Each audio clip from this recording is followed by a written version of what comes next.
Hey guys, Dennis here, Hey, Dan. Megan, Alex, Tamara, Muddy Water Search and Recovery, and we hope everybody is doing well.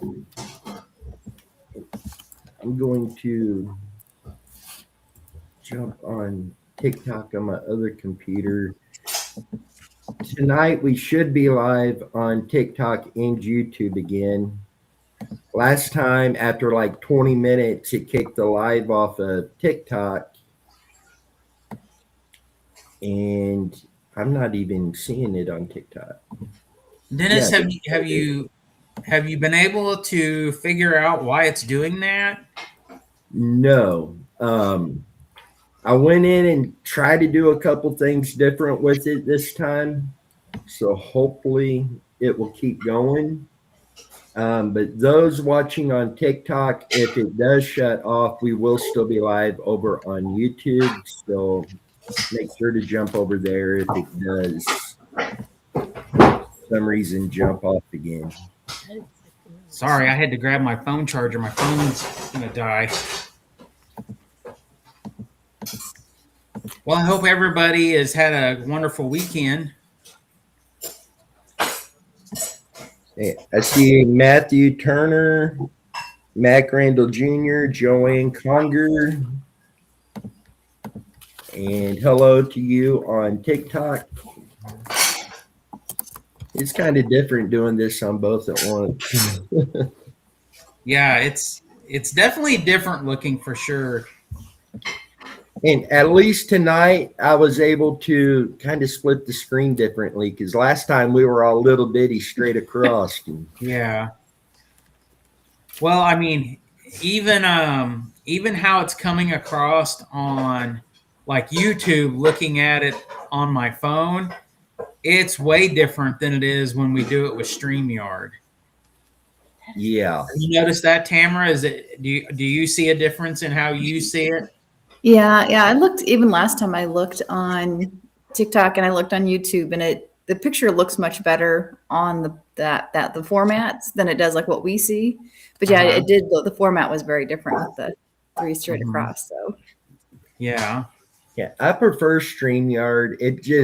It's easier to use. There's a lot more functions over there that we can use that are fairly simple. And over here on Restream, it's something different. Yeah. I'm getting two on my phone as I'm watching it where I'm looking at, the our audience. I do have two warnings that's telling me to learn more about community guidelines, but I can't figure out how to get them to disappear off of it. So, we didn't even do anything. Now, I know last week we did hear some words that are bad on TikTok, so I don't know if that's why it cut out, but I didn't get any flags or anything on the TikTok side, so not real sure there. We have some more over on TikTok. Welcome in, guys. So tonight we're going to talk about Loy Evitts and this missing persons case. And this case is, Alex, I think this case is going to have a lot of rabbit holes and twists and turns. And I haven't done a deep dive into it. Um, we've been aware of the case for quite some time, but with so many cases we're working on, we're to the point that we mostly wait until somebody asks us to work on a case to take on a new case. We're not actively looking for one. But then Alex come across this case too, and it captured his attention. So we went ahead and picked it up. And very, very interesting. yeah, Um, absolutely. I would say it is one of the. I'm not going to say it's the oldest case by any means, but it is definitely on the Missouri side, and especially of the Kansas City metro area. Yeah, she is one of the oldest missing persons cases. And her whole story with how she went missing and everything, it's a I don't know to say it this way, but it is a crazy story. It is really her whole, where she was at, disappearing, um, the witnesses that did see some vehicles involved, to the kids that were, I guess, in the creek and found her purse and her wallet across town. Yeah, it's quite a story. And the sad thing is, her husband is still alive. He never remarried. He still lives in the same house that he lived in when she went missing. If I remember right, and I'm not going to go into some of the details because, like I said, he still lives in the same house that he did when she went missing. There is quite a few interviews out there, I guess, of this past year, because, like I said, she is one of the Metro's oldest cases of, I guess when you look at the case, it is one of the cases where people seen things happen besides her physically disappearing, but they did see possibly who might have done it technically. Whereas when people go missing and there's nothing, there's no eyewitness account, there's no car, there's no nothing. With her case, she actually made it back to where she worked. She parked her car, but at the moment, or at least we think she parked her car, because we don't know, but her car did show back up in her parking spot that afternoon. So, like I said, it's an incredible story. It's a sad story, of course, because there's no closure. At this point, let's see, she would be 78 years old today. Aww. So if I remember right, I believe her parents are all deceased. I mean, I could be wrong, because I have listened to quite a few podcasts. I have watched some videos. But at this point, I think her parents are deceased, but I could be wrong. But absolutely, I mean, they have a good, timeline of events that what basically happened. It's just, is there any DNA on file? I don't think so. She went missing in 1977. So sorry, Tammy is in the background here, just doing stuff here in the kitchen. So I guess we could start off with this. She's been missing since February 28th of 1977. So we're coming up on this. We are not that far away from her anniversary of when she went missing. She is missing from Kansas City, Missouri. She was in the area of what we call the Plaza. She was born on December 12th, 1947. She was 5'5", 126 pounds. And Dennis has some pictures. People have said some things. She was a very pretty lady. And that was one of the striking things that people said people would see her on the plaza, shopping, going places, doing things. She was in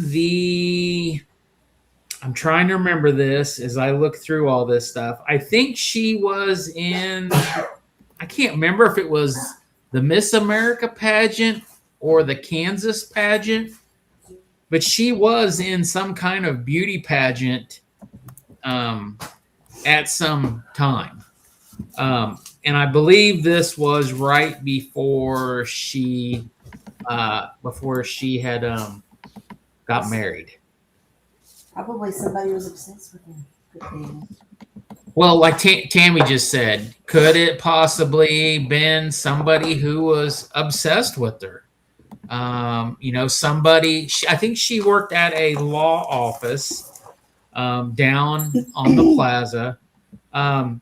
So at that time, there is people that come in and out of the law office. I mean, there is clients of lawyers. She did do a lot of shopping on the plaza. She had a decent job. Her husband had a decent job. I believe he was, let me think here off the top of my head. I believe he was an engineer, if I remember right. But they both had decent paying jobs. They lived in a nice, home. And like I said, he still resides in the home that they had bought, and when she went missing. So yeah, I mean, there's an incredible timeline of, everything of her going missing, to work, the phone calls. She was typing something on her typewriter at work, and I think there was kind of some, I don't want to say conspiracy, but I believe there was a little bit of conspiracy that maybe she was typing a letter to somebody or something, and possibly one of the other people in the office, one of their kids evidently was at work that day and went over on her typewriter and typed over everything that she had done. So they were kind of questioning, was she typing something to somebody and then went out and ran her errands at lunch and possibly was going to meet up with somebody or something. There's quite a bit of speculations, all kinds of stuff. And Max said she was the queen nominee at Kansas State University. Okay. So we went through NamUs and the Charlie Project and put together the details that they have available on their sites. You want to read through that real quick? Yeah. It said that Evitts was last seen between 3 and 4 p.m. on February 28th, 1977 in Kansas City, Missouri. It was during her lunch hour. She had her watch adjusted. She browsed several stores on the Country Club Plaza, drove to a drugstore on Main Street and Westport Road, and bought coffee and an umbrella. Her yellow 1970 MG sports car was found back in its customary space on the Plaza Center building's parking garage that afternoon with the umbrella she bought in the front seat, but there was no sign of her and she has never been heard from again. Her husband didn't realize she was missing until 6 p.m. when Evitts' supervisor called him to ask why she hadn't returned to the office after lunch. Her purse and some other belongings were found 10 days later under a bridge in southeast Kansas City near Unity Village. She was employed at a law firm at the time of her disappearance. She had only been working there for a month. Only been working there for a month. Her loved ones stated she was very attached to her car and it would be uncharacteristic of her to walk anywhere when she could drive. She was born and raised in Coffeyville, Kansas, and was a former Queen nominee at K-State University, where she studied clothing and retailing. She lived in Overland Park, Kansas at the time of her disappearance. She was happily married and was not having any personal or financial problems. She was described as a meticulous person, both about her appearance and her possessions. 3 weeks after Evitts' disappearance, a 34-year-old man from Grandview, Missouri, was arrested for her kidnapping. The charges were dropped for lack of evidence. However, the suspect has not been publicly identified. Her disappearance is considered suspicious, but little evidence is available in her case. Her husband had her declared legally dead 7 years after she was last seen. He has never remarried and still hopes for answers in her disappearance.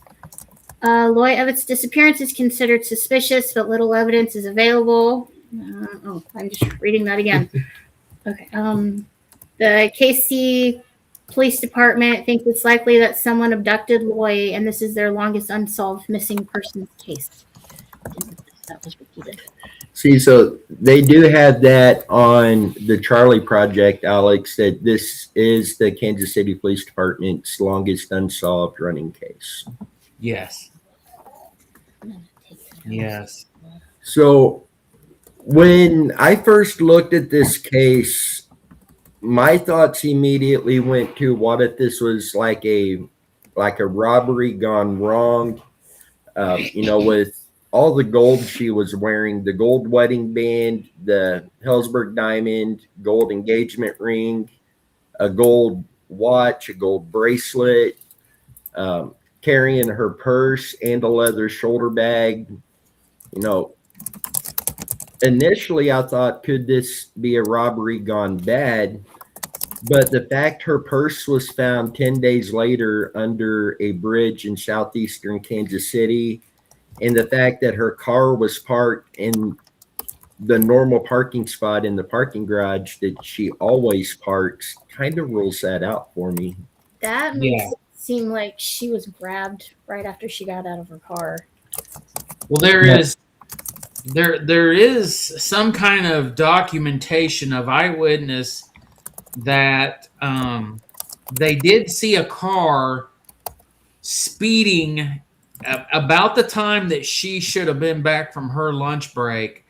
There was some kind of report, something of a car speeding through the parking garage. And that's kind of where the story kind of took a turn, where people were saying, did she come back and get out of her car and somebody snatched her? And I think it was a van. Did somebody snatch her, throw her in this van, and then drive off? Or did they come back, park her car, and then they sped off and they already had her? Because that was one of the things, and that's what they were kind of saying is she had this MGB car that she like meticulously took care of. It was always perfectly clean, spotless. And they did say that she was a pretty lady, and people said, they would see her out walking on the plaza, going shopping and stuff. And so people would kind of see her come and go throughout the week when she would take her lunch breaks and whatnot. Well, that was the thing. People evidently had seen her car come back, but they didn't see if she was driving it or somebody else. And I even think there was, and this is just silly, but I think somebody said there was donut wrappers in the car or a box of donuts. So at some point she had been by a bakery or something, I think I had seen.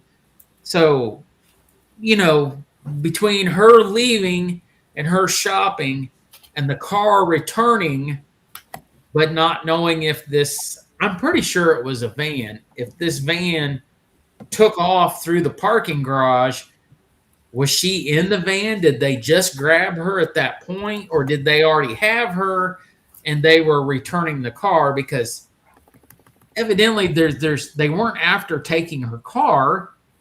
They took her, of course. So, I've heard of things that I've watched online. I read, was it mob related? Was it, a robbery gone wrong?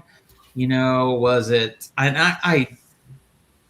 I don't remember. I don't know if any of you all, was there any kind of anything for like a ransom note or anything?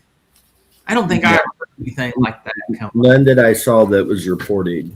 Yeah. The donuts, though, I did see where it was reported that on her lunch hour she had run some errands got her watch adjusted. She shopped at the Country Club Plaza, and she went to the drugstore and bought a cup of coffee and an umbrella. The umbrella is the one that was found in the front seat of her car, but there's been no mention of finding a coffee cup anywhere. Yeah.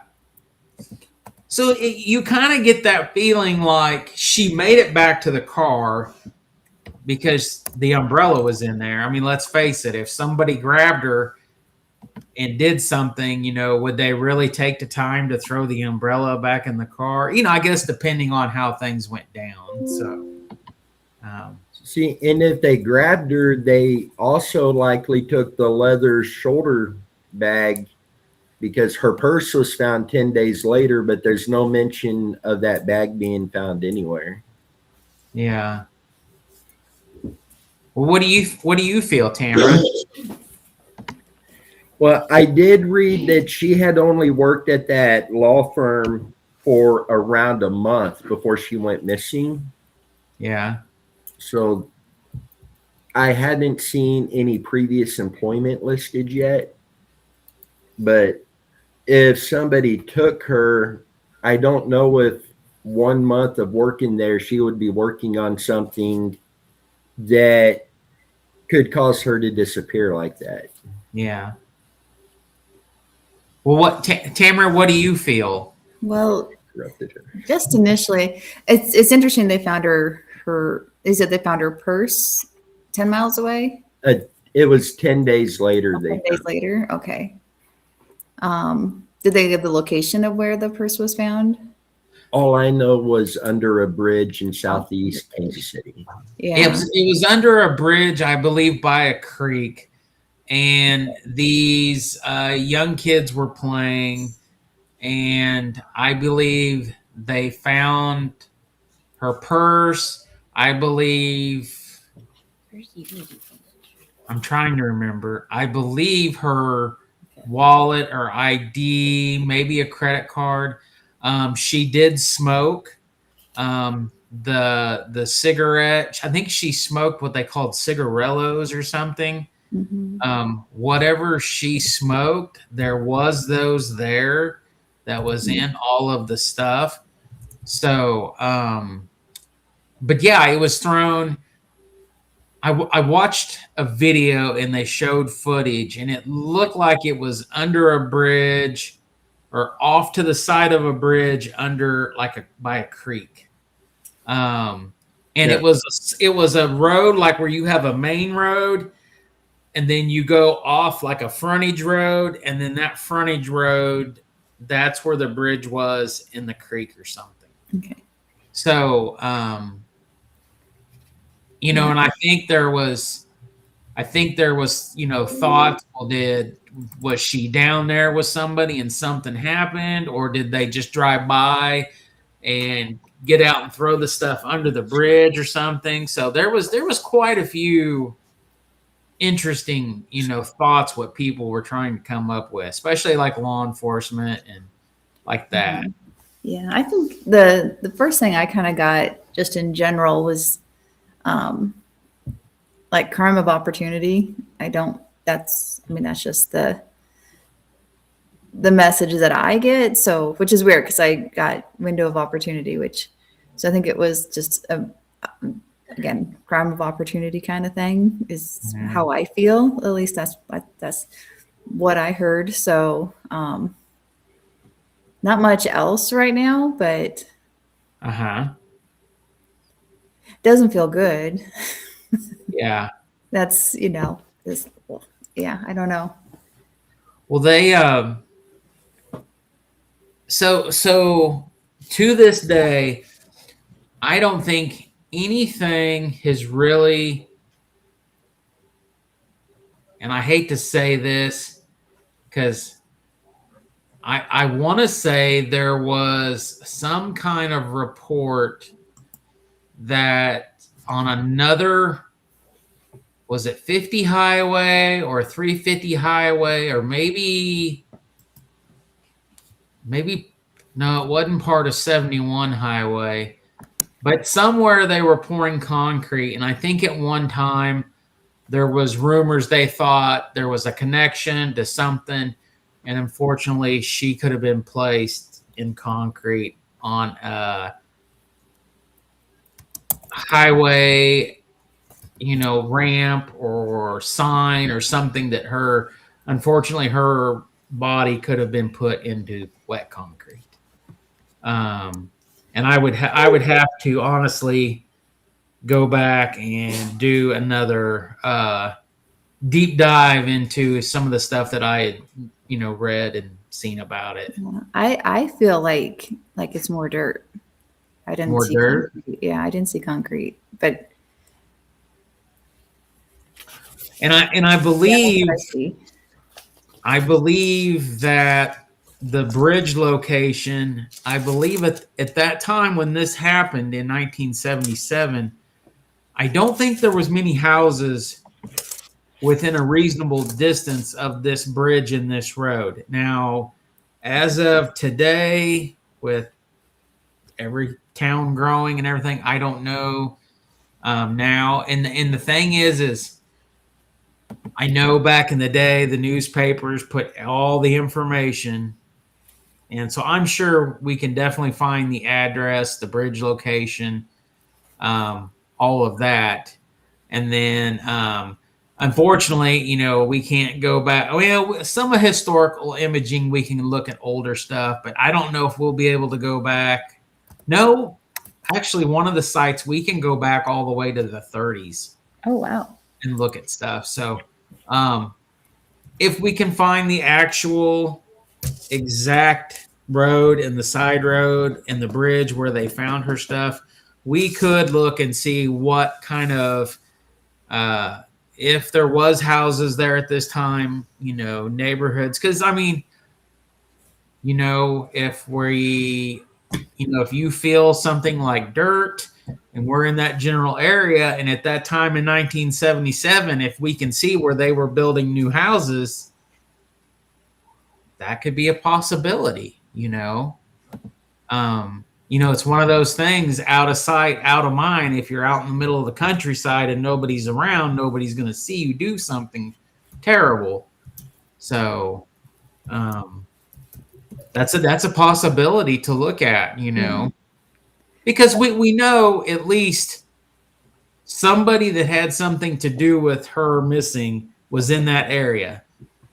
Whether she was with them when that stuff was taken out, thrown out the window, or exactly what happened.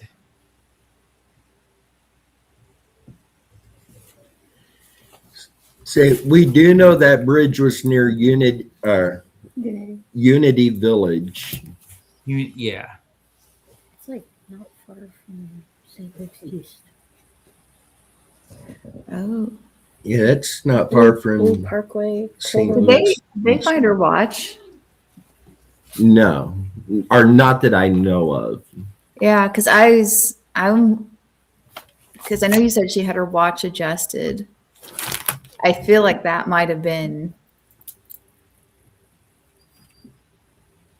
something like that, was like, whether it was like initially robbery or something, but that could have what started the interest, that Yeah. opportunity. Is I feel like that at that moment, that was where it happened. But I feel like she was a very happy person, happy life. And that's what I feel like, at least at that moment in time in her life, that things were good. And going shopping, doing errands over lunch is just normal. Like I can see her, like, back then, I don't think they had like a Brandeis in that town, but kind of something like that where, you just go around and do this and that. And it's just very happy, comfortable life at that point. So, Yeah.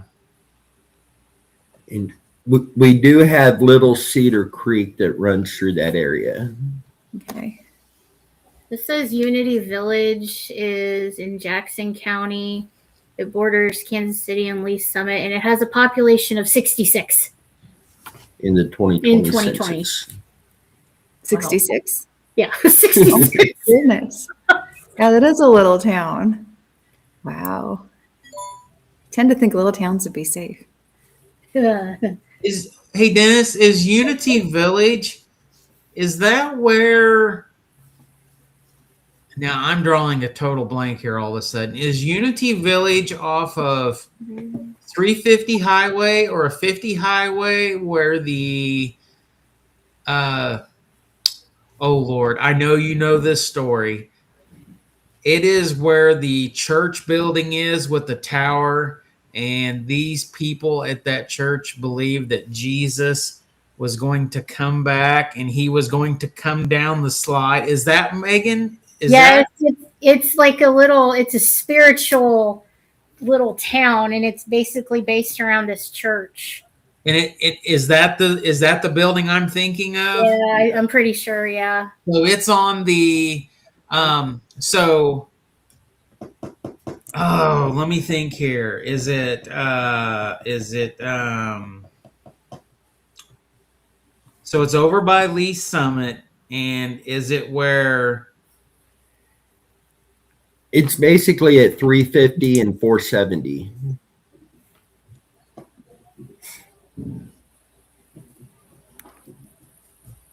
okay, I thought it was 291 and 50 or 350 or 50 and 291 where they kind of intersect and you kind of just go north back to the north a little bit and on the east side of the road.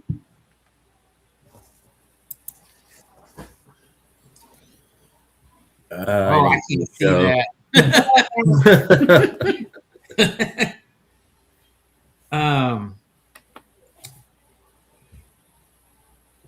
Which that's really not that far from the plaza. I mean, it's a 10, 15 minute drive, maybe.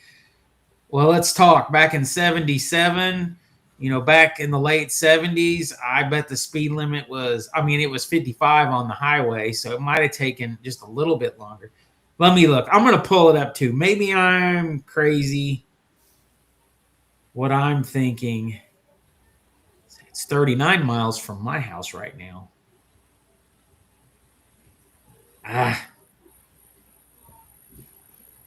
Yeah, it's like little.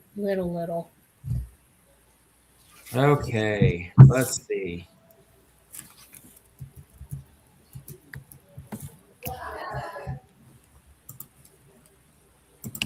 I'm just trying to see if it truly is where I'm thinking. Yeah, it is.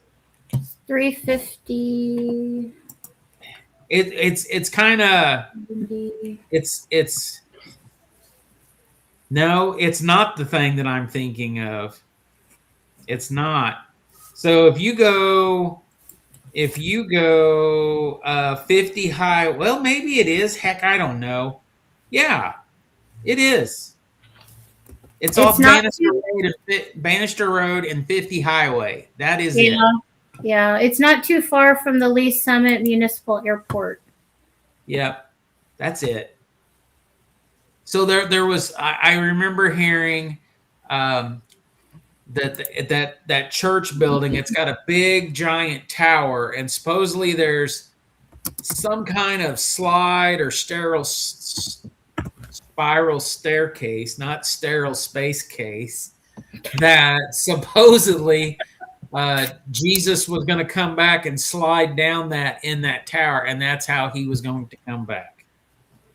Are you thinking about that tower in Independence? Say that again. I'm sorry. Are you thinking about that church in Independence? Yeah. Or is this something different? Because there's that tower that has that. It's really pretty. That spiral. Well, it's right there where Dennis is. Right there along the highway. You see the exit ramp right there where Dennis is at? Okay. Dennis, go up. Right in there. There is a big, tall part of that church complex, and it's right there off the highway, and that's what everybody would always talk about. Right there in that circle. Yeah. That's a different one that I'm thinking of. Really? Yeah. There's another one. It's just beautiful. And they built it, I think it was, I'm trying to remember if it was initially Mormons that built it. I don't know if it's still a Mormon church or not, but it's a very pretty spiral church. And but that story of what you were saying is not part of that. it's more meant for healing. But Yeah. So over on 435 on the Missouri side, on the let me think of it. So Tammy's cousin is a Mormon, and when she was here, she went to the big Mormon place. Um, and I can't remember off the top of my head what that one's called, but it's got the two big twin towers that stick up over there. yeah, There's, this one's the Community of Christ Temple. uh-huh. Yeah, and it just has one large spiral. Yeah. Huh, it's interesting. There's more than one though. There absolutely could be multiple ones for Yeah. sure. Yeah, Independence Temples. It comes up as that too. Yeah. It was formerly, the Recognized Church of Jesus Christ of Latter-day Saints. Was it previously? Yeah, and it was built in response to Willis B. Smith. Yeah. It was built in 1990, so it's more recent, but Yeah. it's actually really pretty. So I'd actually like to go visit sometime. It's kind of based off like the Nautilus shell, which is kind of cool. Uh-huh. Because when you look at it up, it just spirals up. So Yeah. So, I mean, I don't know how you guys feel about this, but with her case, I mean, I would have nowhere really to start besides going back from day one, reading newspaper articles, watching any kind of TV stuff.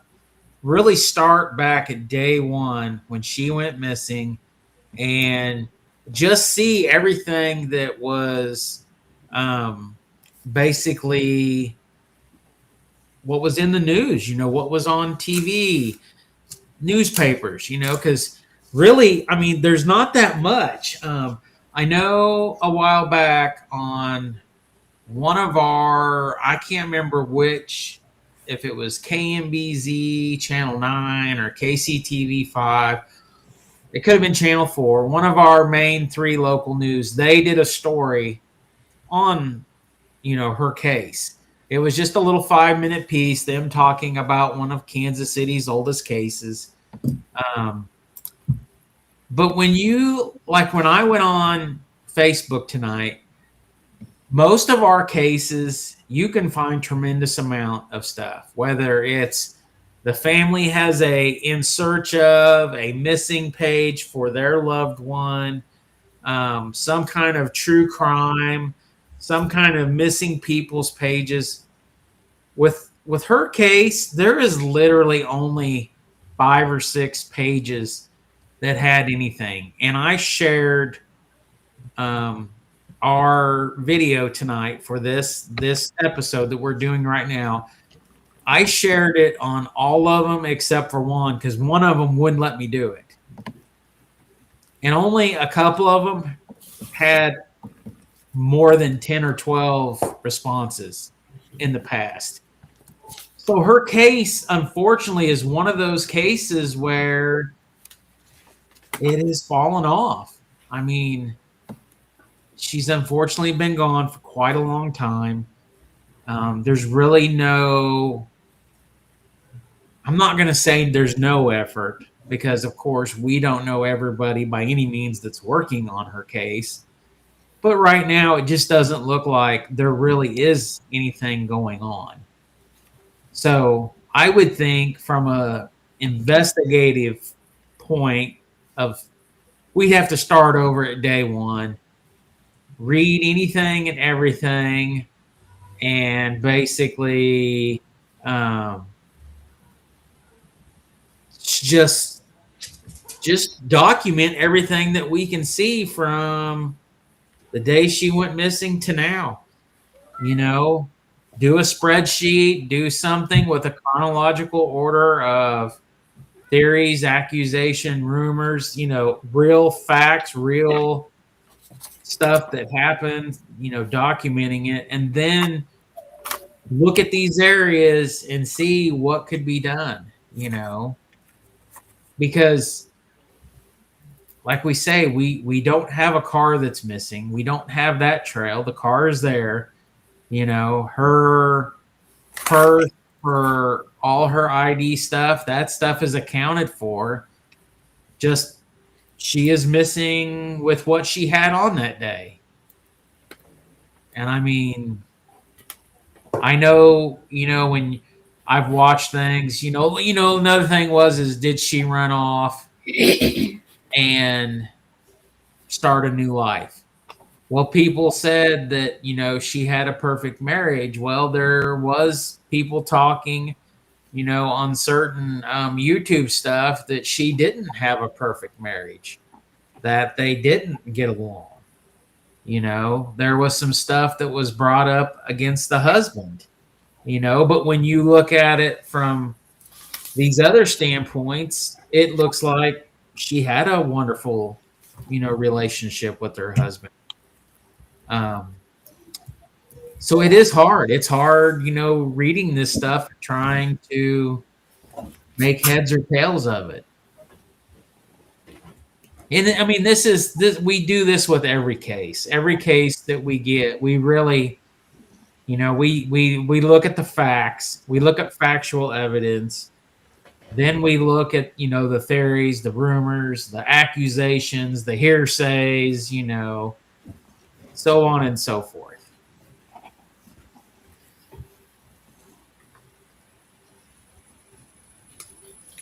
Now, her and her husband met. He was 19 and she was 17. And their first date was November 4th in 1965.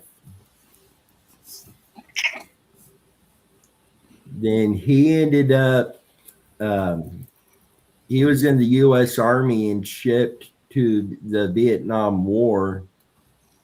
And they continued to see each other. In fact, he let her drive his vehicle while he was gone. Uh-huh. He had a Firebird. She was studying to be a nurse in Tulsa, Oklahoma before transferring to Kansas State University and majored in fashion merchandising. And this isn't the stuff on Amos and stuff. This is something that I seen somebody else had been commenting on one of the pages. Yeah. They got married in 1972.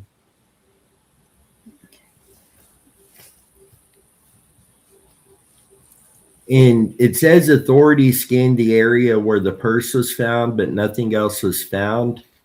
On Google Earth, there is a lake there. I want to go back and see if that lake was there in that same time frame. It really bothers me that the leather shoulder bag is unaccounted for, and everything else seems to be there, just her and that shoulder bag. Okay.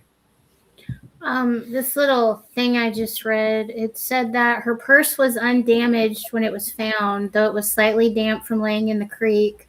Her checkbook and credit cards were found inside, and when investigators searched the area under the bridge, they found some papers bearing her name and a pack of cigarettes, a prescription she used, and they were certain she wouldn't have willingly left this medicine behind. It said the detectives believes that her purse had been thrown into the creek from the bridge above. Due to its remote location, the area was known throughout the city as being a popular lover's lane, and it was also a common dumping area for trash. They were worried they were going to find her body next. More than a dozen officers spent hours scouring the creek bed and surrounding area for any further clues. They finally called off the search when darkness fell. Friday morning, there were 75 officers and recruits had been called in to help as search area was widened. A helicopter scanned the area from above, hoping to find something that the ground search had missed, but they found no clues to her whereabouts.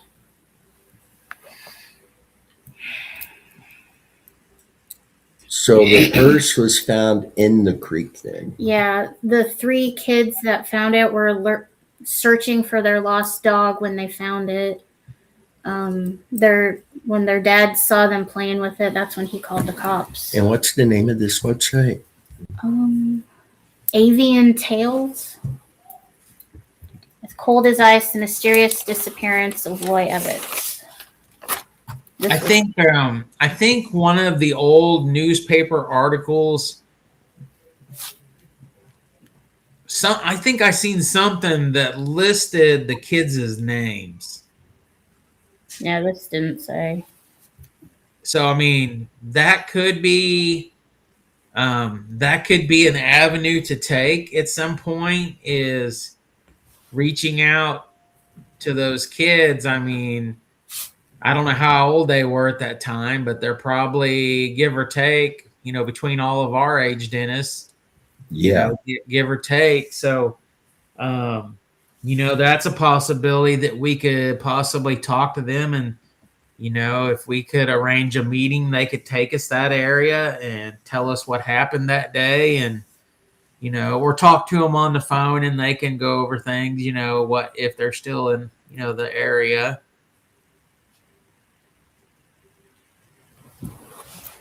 So they ended up, the Jackson County Sheriff Robert Reneu Now.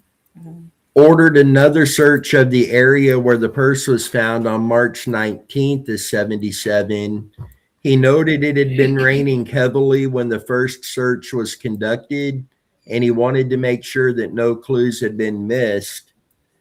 He said it was too inclement for them to see everything they needed to see. He's hopeful to find some other articles or anything that might be possible that to possibly benefit the investigation. Officers were on foot and horseback. They spent hours combing the wooded areas in the surroundings of the creek, but found no new evidence. But then the very next day is when they arrested the 34-year-old man from Grandview. And that was after he had made an anonymous phone call about the whereabouts of Loy's body, but no charges ever come of that. Yeah. It said a few days later, investigators with the Lee Summit Police Department obtained a warrant to dig in an area where Interstate 470 was under construction. They had received a tip that Loy's body was located near the Lee Summit KC border, and they used a methane gas detector to search for it, and they found nothing. Oh, What the hell is can you? Hey, Megan. Yeah. You guys froze up on at least my end. Can you repeat that? Can you repeat that? You said 470, and then at least on my end it froze up. It said that they obtained a warrant to dig in an area where 470 was under construction. They received a tip that Loy's body was located near the Lee Summit KC border, and they used a methane gas detector to search for it, where they found nothing. But this right here says when the foot search failed to find anything, a helicopter with infrared photographic equipment was dispatched to fly over the area and take pictures. Detectives identified one spot where they thought a body might be buried, but it turned out to be nothing more than a rock that had retained heat from the sun. Wow. Talk about technology and back in those days. Wow. Right. I have never heard anybody say they used a methane gas detector. Are we still on TikTok, Dennis? No, it kicked off. Okay. So I didn't want to say dead, but Unalived. unalive. So I've never heard of anybody. Anytime you've ever heard of someone looking for someone's body using a methane detector, which I mean, I get it why they would, but that's crazy. I've never heard anybody say it like that or say they used that. But maybe that was standard practice back before who knows when. So See, I'm looking at scholars.nova.edu. It's NSU, Florida, and it is talking about that very thing, using a methane detector to locate human remains, because there would is be that? an elevated increase of methane in that area. Oh well, absolutely with decomposition. Is that still a practice used today? Let's see, when did they put this? I mean, is that a current practice? Because I mean, I'll be honest, I have never heard anybody ever say that. I had never heard of that either. Yeah. Mm-mm. I mean, but it does make sense. But They put this out April 14th of 2024 is when this article come out. okay, That's, we'll have to look into that. This also said they searched every body of water in the area, including wells and cisterns. They dug up a large portion of newly constructed highway, and they searched a 12-mile radius around where the purse was found. Despite everything, no clues were. They found no clues to what had happened to her. wow, Now, they done a lot of work. Yeah. yeah. So right now, I don't know what you guys are seeing, but I'm seeing we have 5 people in the audience watching. Yes. Joanne, are you still with us watching?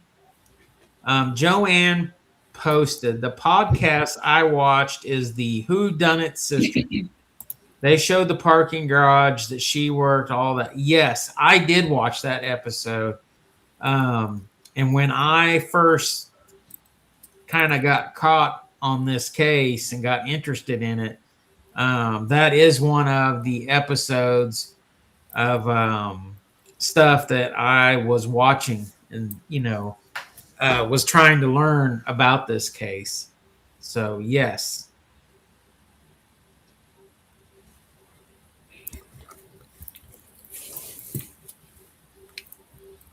In 2023, in Australia, they used methane detection to recover a missing person. Interesting.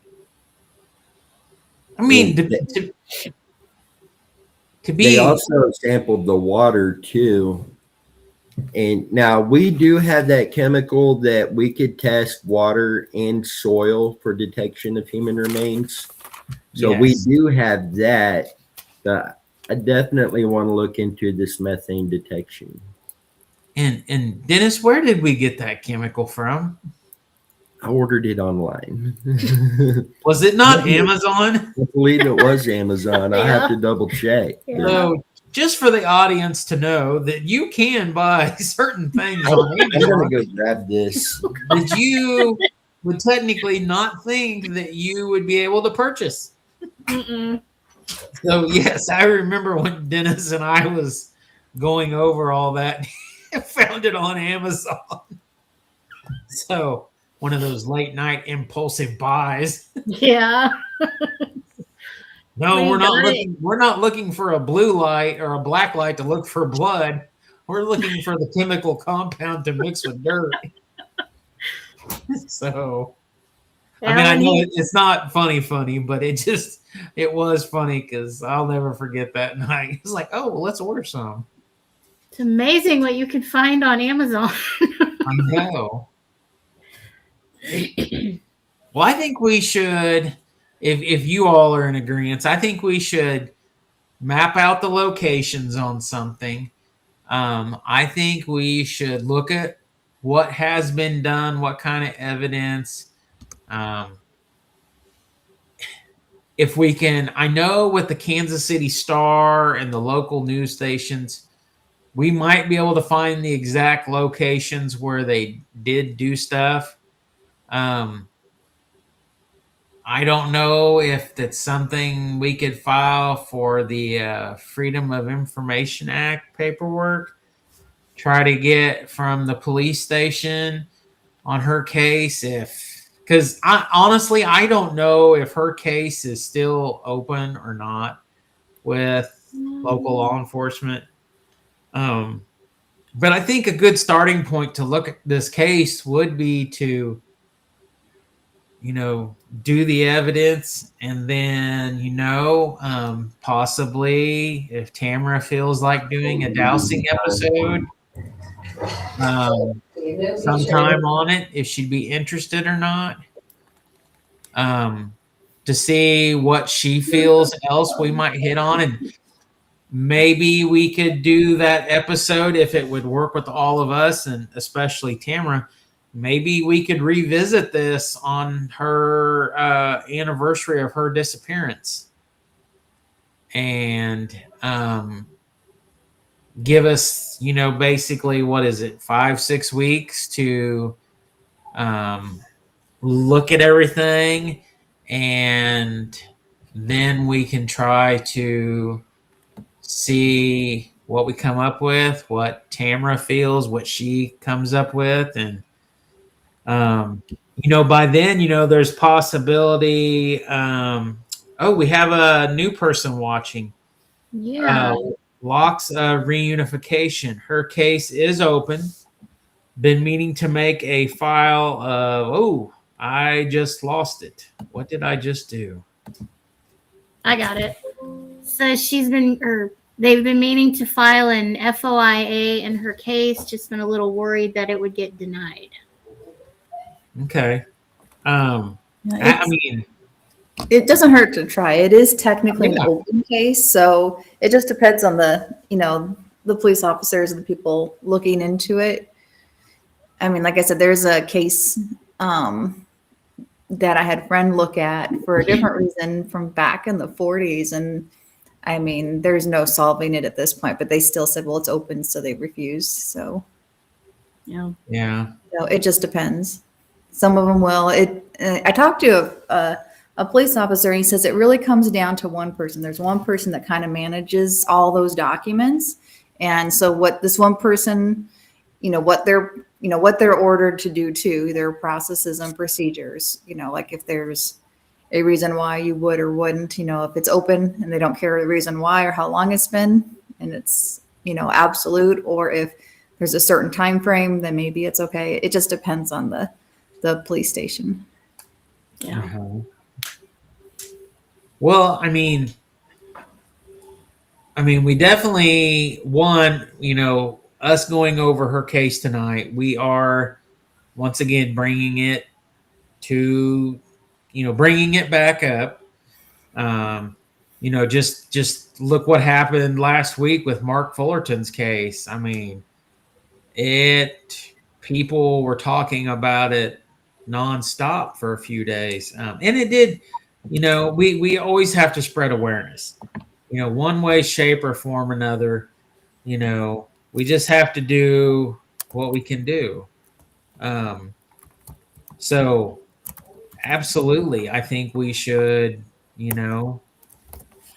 try to look at this stuff, maybe do the Freedom of Information Act, try to, we're not asking, who they looked at. We want to know locations of interest. Where on 470 did they do what they did?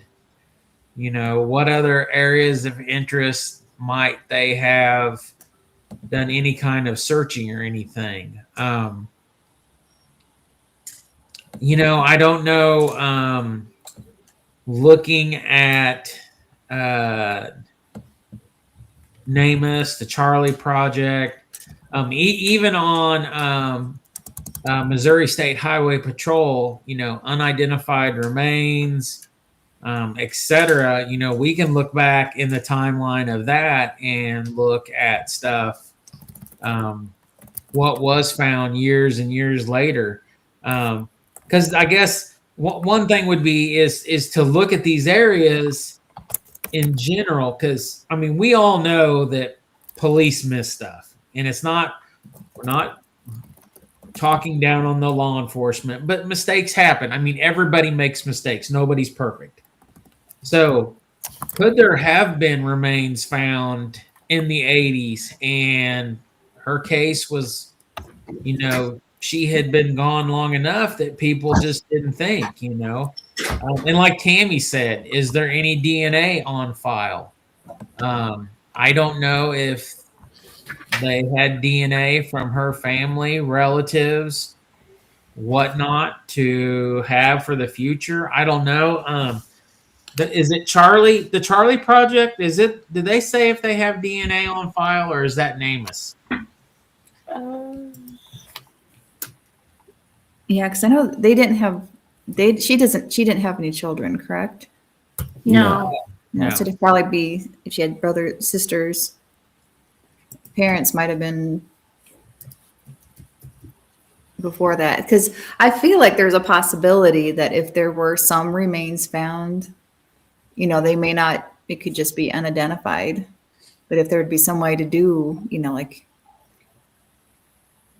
Yeah. it was so long ago, if there would be like, you go into Ancestry or whatever, and you have like, or family members provide DNA samples. And again, they may have already done that for all we know, but at least now that DNA's, it's a whole different world, but. Oh yeah, absolutely. So yeah, so that would be a possibility. Like that would probably be, in theory, it would be an easy check. I don't know how easy it is in theory, but like if there was like a sister or some family member that would they be able to link and then test anything that's like remains that are unknown. At least everything they have on file, at least it would rule that out. But I feel like that's a possibility. I'm on NamUs right now, and on NamUs, she is case MP 3219, and that is her NamUs case number. I'm trying to see if there's anything it says if they have DNA on file from a relative. I'm scrolling down. Yeah, I checked the Charlie Project and it doesn't mention it either. Yeah. I'm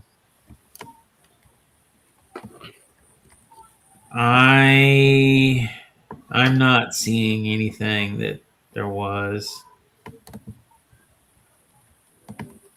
I honestly can't remember. I'm pretty sure her parents are both deceased. I mean, if not, they would have to be, I would assume, near 100, give or take. I mean, if they had her when they were in their 20s. Yeah. So yeah, I noticed. I haven't looked at it really too much, but yeah, that would just because all the articles don't talk about like her parents or anything like that. It talks, more about her husband, but yeah.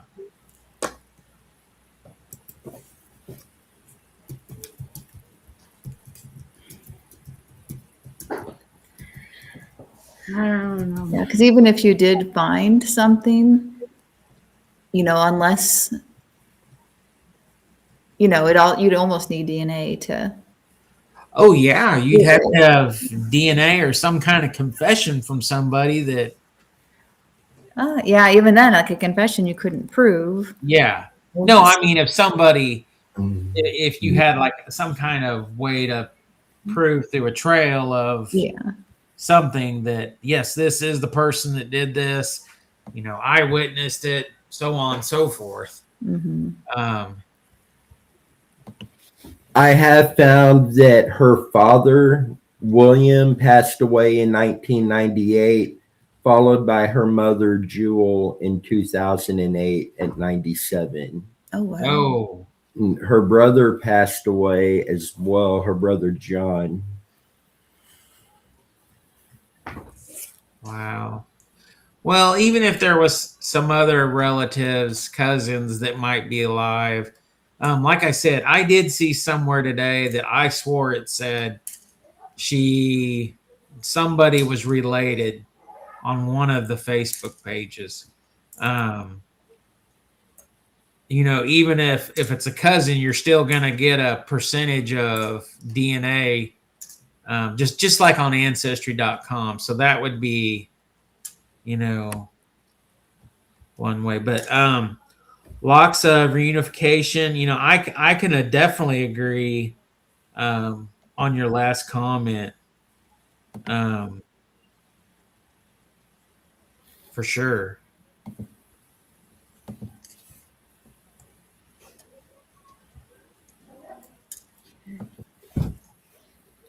I can't read that name. I don't know what it says. Ninhydrin atomizer. There, that's what he. Good old Amazon. So that chemical, if what I remember was if you mix it with water or mix it with dirt, if there's any markers of decomposition, does it not? What did it do? How did you It know will if you turn had it? purple. It will turn purple. Yeah. So if you mix the dirt with this chemical and water, it would turn from brown to a purple, or just mixing the chemical and water, if there was any kind of decomposition, chemical, stuff from decomposition, it would cause it to turn a purple color. Correct? Yes. Do you know what chemical that causes the reaction? It says it's got 0.5 isopropanol. That's it. Isopropyl. Propanol. You know, and do you know what it reacts with? Does it say? That I don't know. Okay. No, it just says how to use or How to use it? the Okay. safety Let's see if precautions. I can. I think was we not watching something one, Dennis, on a case, and did they not use that particular stuff and they ran it with dirt or pond water or a well water or something, and we were watching it, and then that's where we decided to purchase some. Yeah. I just thought of something, Dennis. We should have took a water sample on the search when you and Megan and Tammy and I were on the Randy Leach investigation. Yes. We should have took a water sample out of that well. Dang, I didn't even think about that. We need to purchase a couple more of those to have with us in our toolboxes of stuff. That way, from here on out, we always will have that with us. And some test tubes. And I actually have some glass vials downstairs to use for that. Does it have to be glass, or can you use plastic? Do you know? Does it say? Well, it's in a plastic bottle, so I don't Yeah. think it matters. Then it should be okay. Yeah. I can grab plastic bottles from the pharmaceutical Is plant. it? And it's an amber bottle. Yeah, it's You may want, because some things Yeah, are light sensitive, so you may want to, because there's these conical centrifuge tubes you can get, and they're plastic, but they're decent size, and they have a screw top lid. But all of the plastic stuff comes in amber too, so that would be just an option just to avoid any potential, contamination with sunlight. But it depends on the product. I don't know anything about that one. I found a paper on it. I don't know if it'll tell me anything or not, but. Hey, Megan, why don't you guys take a picture of that and post that in our group chat so Tamara can see the label on it and everything? okay, because it says use explosion-proof electrical ventilating lighting equipment. Yeah. Does it have any take a picture. Does it have any warnings on it? Because you have to use it in a Highly flammable. It's alcohol based. So yeah. Yeah. They'll have that for anything alcohol, but Okay. I used to work in a lab, so I'm not familiar with this, but Try and get it as best as I can.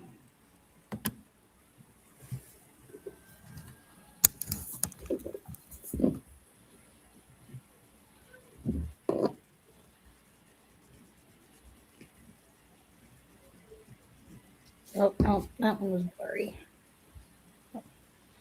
Okay, I'll get those sent over. okay.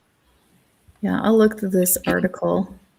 It's a paper on decomposition studies of isopropanol and variable pressure flow reactor. Don't know if that's valuable or not, but it's a starting point. Let's see. So I did some research into like some of the more unusual cases, like the missing 411, especially the ones that where young men go missing.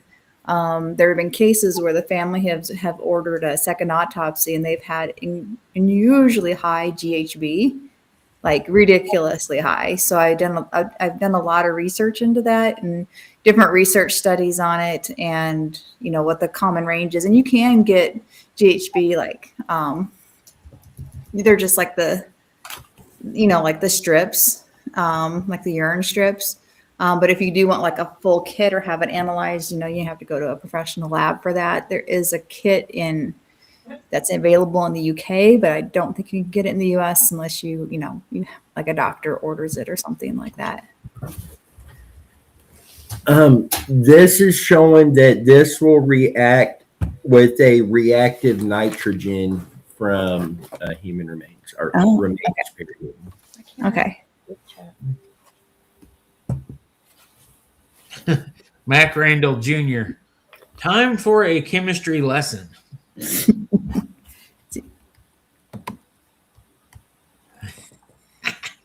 Joanne, Are you going to give us a chemistry lesson? I'm excited. I'll just send them to you. You send them. My phone's being stupid. Joanne wrote, the look on Alex's face when Megan read that was priceless.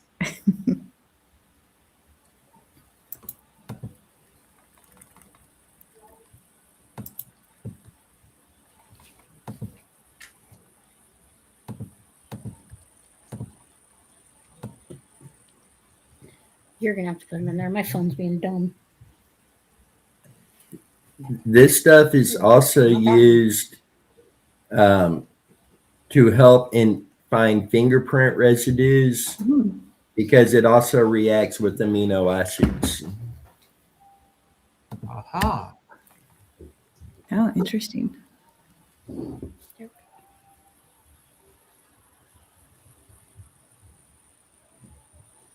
It reacts with the amino acids found in the natural oils on our skin. Okay. Here. Interesting. You can send them over. Yeah, it would be interesting to know like if there are certain tools that that we could have access to that might help in location in the field. So I think that this right here is a really good one, it looks like. Yeah, I think sometimes when we talk about all the stuff we need, we would need like a full-blown service truck. Right. I mean, like your old school walk-in tool bed, like telephone truck you'd see on the side of the highway, full blown. Yeah, I think there's one group that I've heard of that they considered having like a mobile lab, but that's a lot of work. That's a lot of work, and you got to be accredited, and some things are transportable, some things aren't, and it's a lot of money. So, well, I have a CDL. Somebody knows what they're doing. For what it matters, I got us covered on the commercial driver's license. Okay. You can fill it wherever we want. Well, we'll get Mac to come up to help with the chemistry side of this. Yeah, I'm curious. I want to learn more because I worked in a bioanalytical lab where we studied. We did clinical research samples, so I don't have a forensic background, but I know the ins and outs, the basics. And I've done gel electrophoresis for DNA, but again, definitely not an expert at it. I would have to learn. We did back in the late 90s, early 2000s, my dad and my uncle, we did new construction and remodel construction for a laboratory in Overland Park. And this is crazy. They did testing and they used, I want to say they used sheep or goat urine as the what would you call that, Tamara? The neutral? or the So like the the baseline. Yeah. Yes. So like, yeah, you'll have like a control. Control would probably be the best. The word. control. So my dad tells me one day, he's like, "Hey, I need you to." I'm not going to mention the name of the company, because for one, I don't know if they're still in business or not. But they were a huge complex in Overland Park. So my dad says, "I need you to go to this company. They have a farm. I need you to take this load of material out there." Because they were storing construction materials at this farm. And then sometimes we would have to get stuff from the farm and take it back to the laboratory buildings.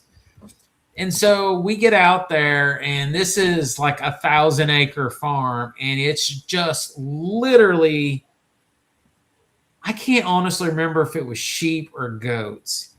But they had these big holding areas, and the animals were like on a graded thing or something. I don't really know what it was. But we would get stuff and we would go back to the lab. And this place, the urine smell was so potent inside. And they were heating it up and they were doing stuff. So like after a week, I asked my dad, I said, "Dad, what are they testing for in this place?" And he said, "Well, if I tell you, you might not want to go back." And I said, "Well, what?" And my uncle's like, "They're testing for AIDS."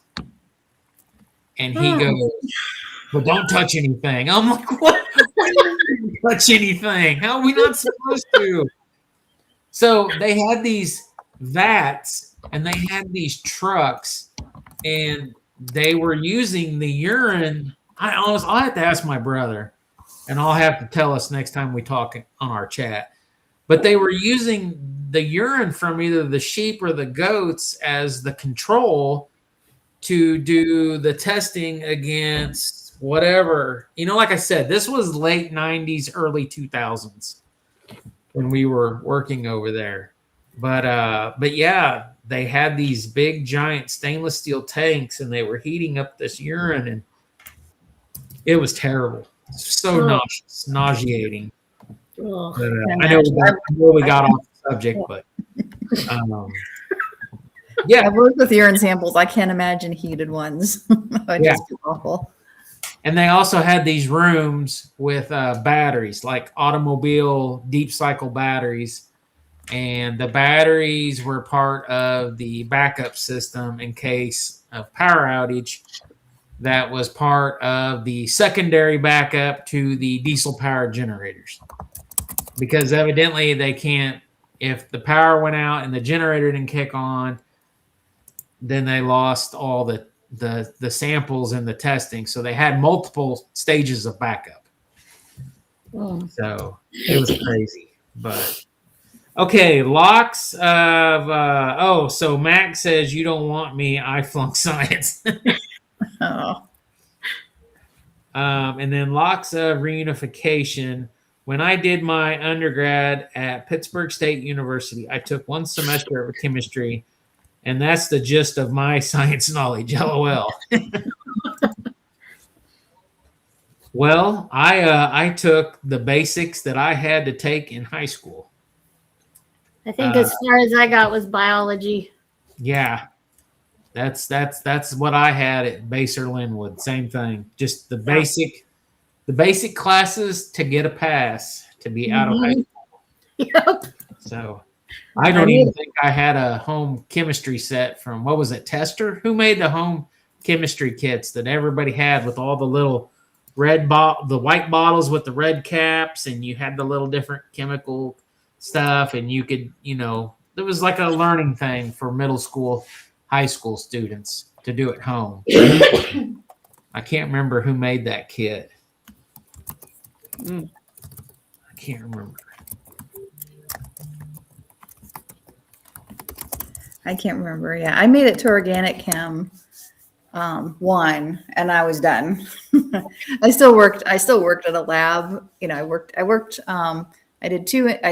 at 2 jobs, and was in college. One was on like a UV spec in that.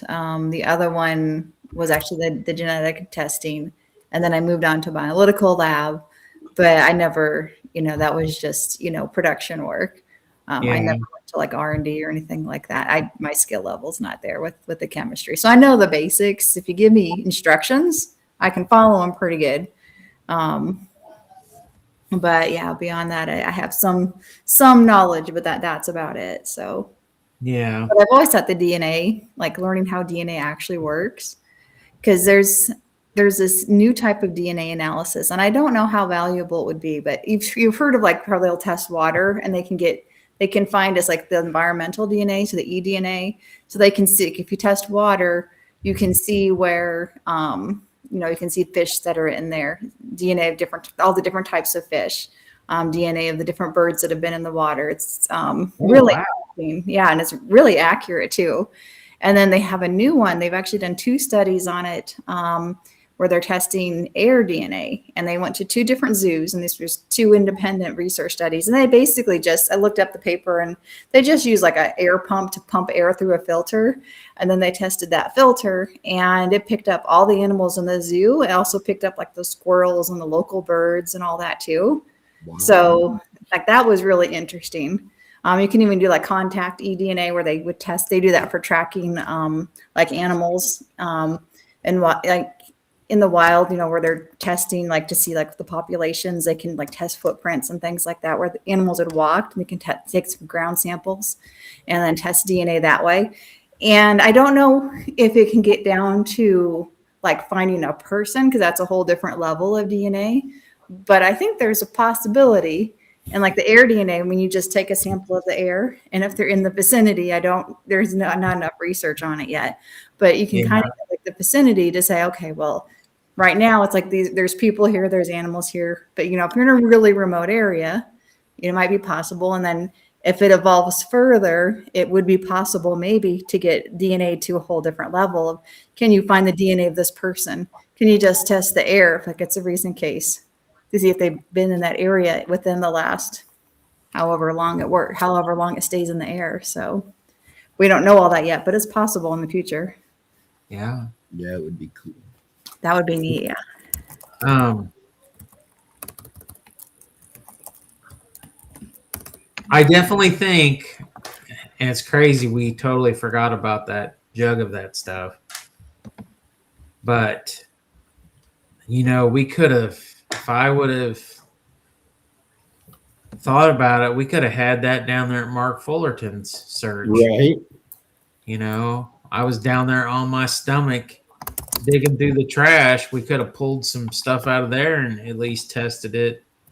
So, but that's all right. It's lessons learned. We just got to move forward and definitely have it with us. Now, this has to do with the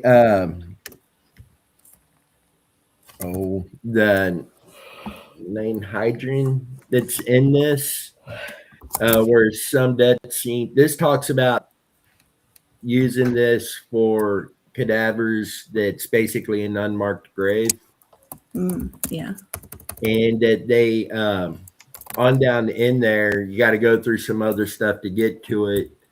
But it talks about how they also can use this if somebody was buried there and they're later moved to another location. This could still pick up the original spot that person was buried. So really? So yeah, so if there was some case, I forget which one it was, where they thought they had found where someone was buried, but then they were moved. This would be able to, this isn't a field-based testing, let alone with the samples they can do if they actually take it back to the lab. Right. The lab ones will be much more accurate. So yeah, interesting. Yeah, I think having a lot of different field kits would be really neat. Yeah. Another comment by Locks of reunification. 100%, DNA has came so far, and there's so many older cases that definitely have been solved. I just saw Dennis literally have that other bottle in his hand and put it back up, and he was going like that. I was gonna get a drink, and I sat here. I'm like, I'm gonna put this far away from me and then pull my cup closer. Oh, Now, Alex, that says if it does get on your skin, it will stain your skin purple. oh, Oh, because it's picking up the amino acids on your skin. That makes sense. oh boy. Well, so I mean, what do you all think? Where do you think? What's your guys' input on Loy's case? How do you think we should look at it from a investigative standpoint? I mean, I kind of expressed how I thought we should do it, but what's your guys' thoughts? I'd like to hear it from all of you. Put you on the spot. I don't know. Do what you said. Look up any old newspapers and all that kind of stuff. See if we can find anything. Yeah, and start back from that location day one Yeah. and expand out from there. I was thinking that lake might potentially need search, that small lake, and then the creek. You did find that law enforcement searched the water in that area Yeah. really well. That don't mean- Unfortunately, they do their best. Everybody does their best. It doesn't matter if it's law enforcement, if it's a team like ours. Things do get overlooked. We have dealt with that in one of our cases where law enforcement done an extensive search of this area. So we went a different route, never went to that property, and a year later remains were found on that property, and it turns out to be the person we were all looking for. So I think at some point we do need to still go search that. Not that they didn't do their jobs right, just because we know things can be missed. And when you're dealing with technology from 1977 versus technology from today, I definitely think it needs to be rehit. Yeah. But I think before putting in the effort, because everybody knows these searches are not cheap to do. That's so right. I agree with you. Before we do that, we need to go back, start at day one, start at, location X, and work our way from there and see where that leads us. Real quick before Tamara gives us her answer. Just out of curiosity, Dennis, what would be the chances, and not specifically just with Loy's case, but any case in general, if human remains would be skeletized, of course, by now, what do you think would be left in a body of water if it's been in there this period of time? Would there even be any bone left this long? It would not be complete. What do you think? I don't think it would be complete. I think there could be fragments, a bone here, a bone there, but in even those, there's likely going to be damage to those as well. But do you think the bone? I mean, we know things deteriorate and dissolve, and we know that squirrels will eat on human remains, bones, just like deer sheds. We know that squirrels will chew on them. Yeah. But they will eat on human remains because I think that's pretty well been documented. Yes. And we know with human remains in water that turtles, fish, you name it, is going to eat flesh stuff in the water.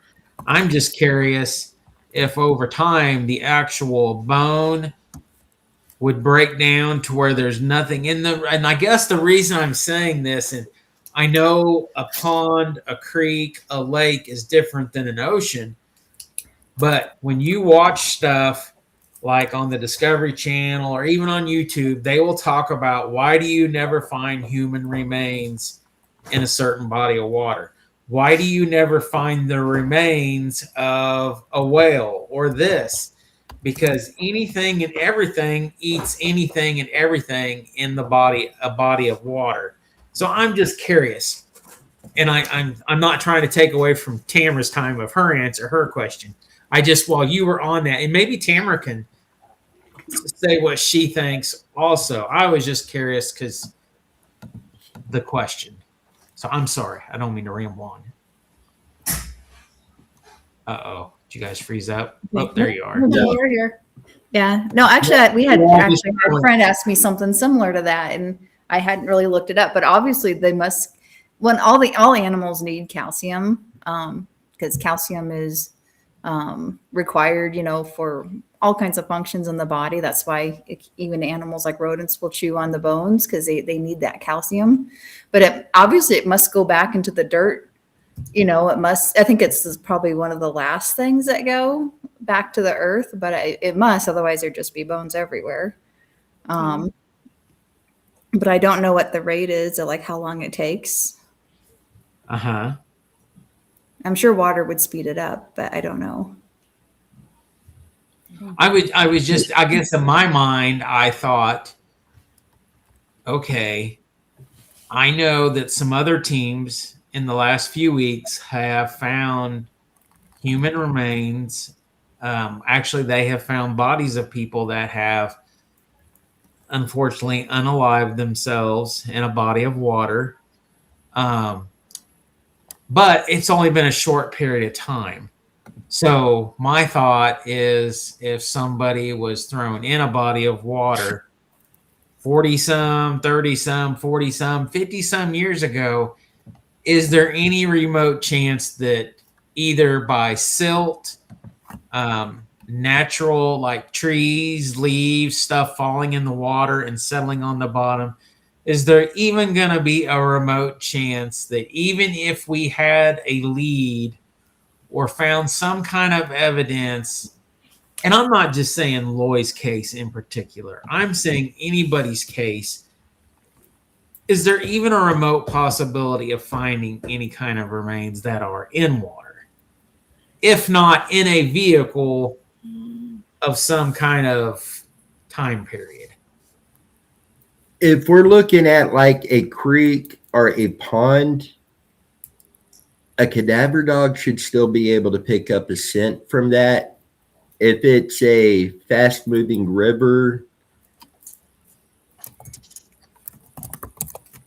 like Jeremy Coots, that particular case, he went missing in 1977 too, I believe it was.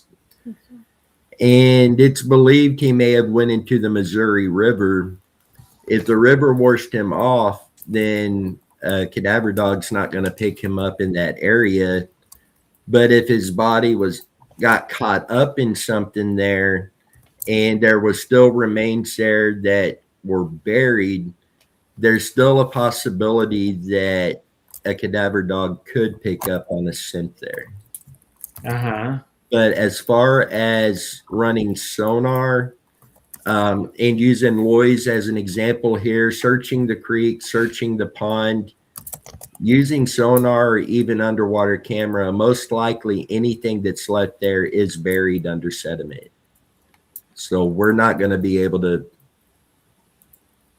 come across that even accidentally. Yeah. Well, sometimes I think things like, especially if it's a river or whatnot, things get moved around. But it almost might be like, I mean, how much do you dig or sift? You could sift through sift through it. Like how they do, like when they do like those, look for like treasure on ships like that, like in the ocean, they show those big sifter things like that. That would be, you'd almost treat it more like an archaeological dig almost if you want to do it properly. But how would you know where to look? I mean, Right. Yeah. Hey, I just looked up Jeremy Coots's date. February 8th. Oh, wow. 1977. 20 oh, it's the days same year. before. Yep. Same month. Same month, 20-day difference. Yeah. Yeah, I could see like with his, since it was a river, I could almost see like, well, maybe something washed up, like if it was just remains, like you said, maybe just like bone and that. But how would you know what it was, that it was human or not? If anyone would ever find it, it could be downstream so far away, or like I said, it could just be covered in silt. It's just really hard. Those cases are really tough. And with Jeremy Cooch, you had those large icebergs basically coming down the river. They believe he may have jumped out on one and slipped off. And those are big enough that his coat, whatever, could have got caught up on one. That could have taken him miles downriver. Mm-hmm. I mean, that ice block, that ice jam had just broken up on the river and come down through there right about the time he went missing. Yeah. Well, I would like to do a little research between now and the end of February on her case. If you guys are in agreement, I would like to revisit it. If Tamara, like I said before, if Tamara would be interested in doing, her thing, the dowsing rod episode session, I think it would be,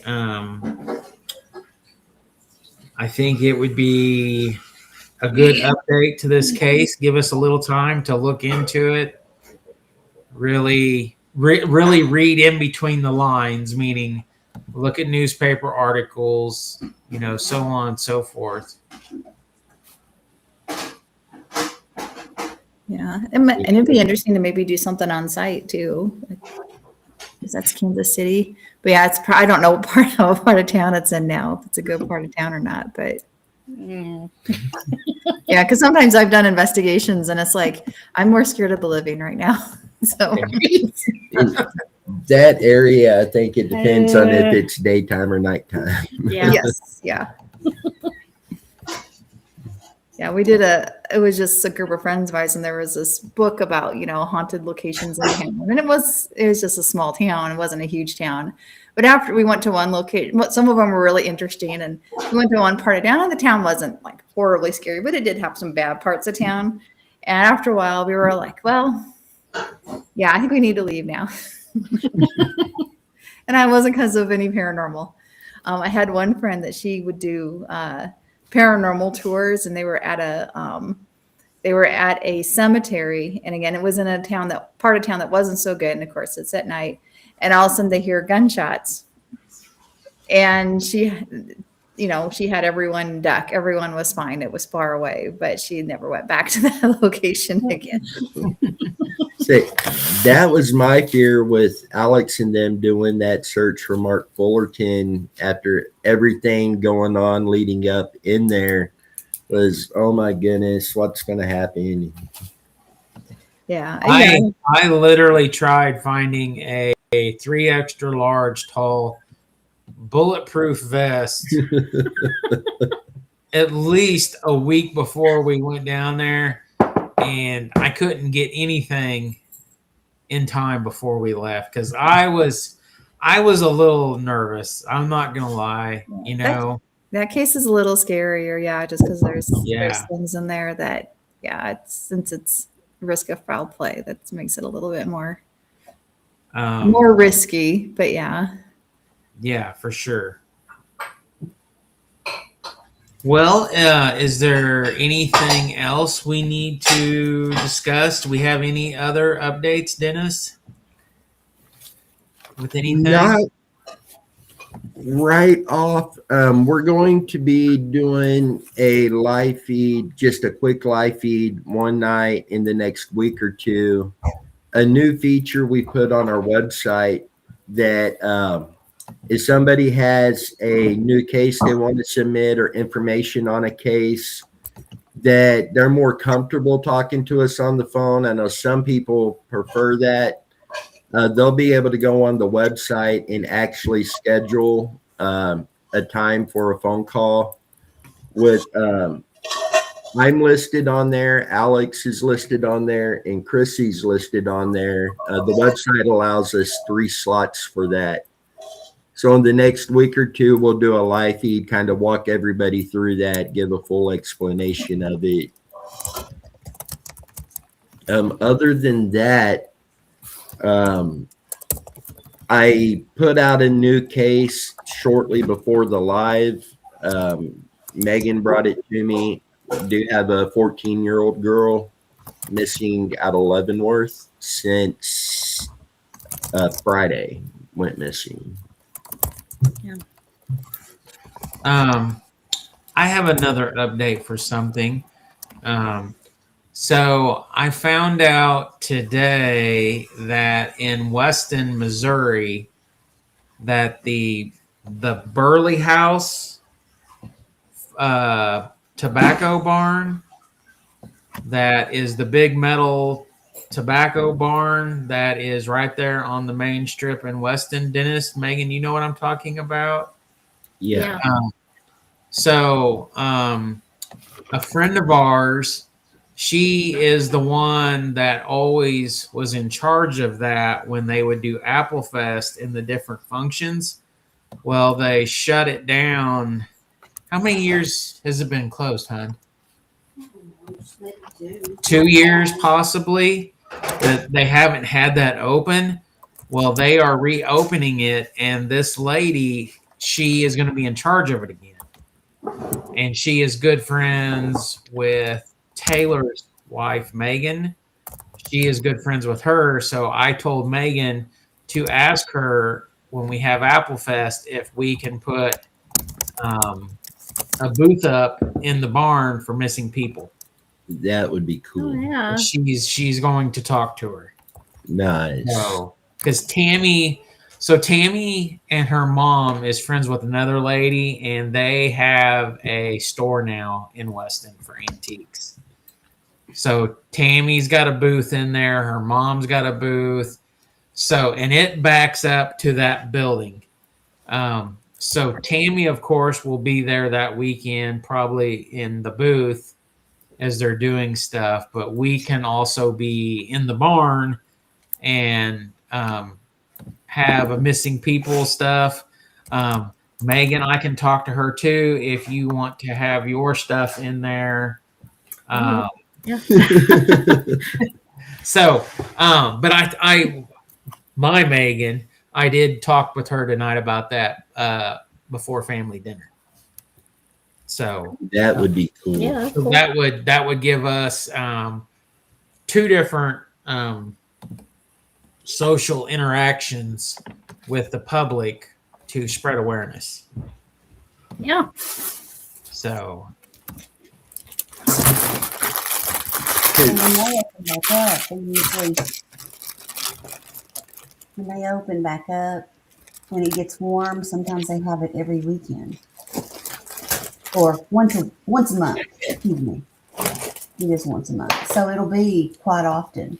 Tammy said that she thinks in the summertime that they also open that building up and have vendors in there possibly once a month also. Oh, wow.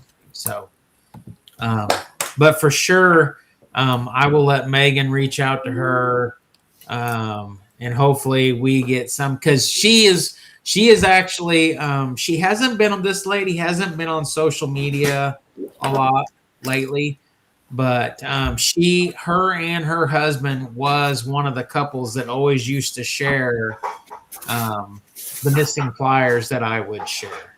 That's cool. Yeah, so for sure. So now, the farm show this year, we always do giveaways at the table and everything. Said hi. Today, these came in. We got a bunch of emergency whistle keychains, bunch of little flashlight keychains. Then Megan, Crooked Trail Designs, has a lot of beanies And these are 2 designs, but there's like 7 or 8 designs in there. We have some of the keychains like we did last year, but we got some different ones. We have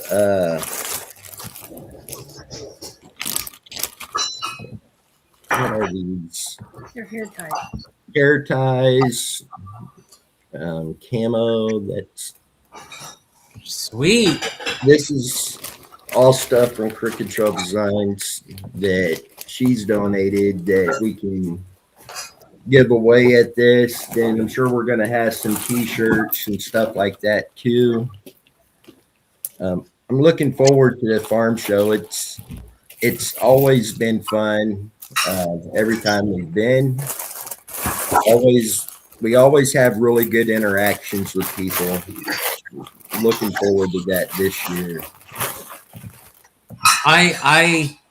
So last year, unfortunately, we did not have our big banner. But we do have it. It is back. It is not missing. No more. But You knew exactly where.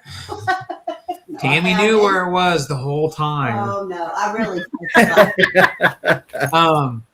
But I would like to make another banner, and I would like to put people's faces on it and the locations, the dates,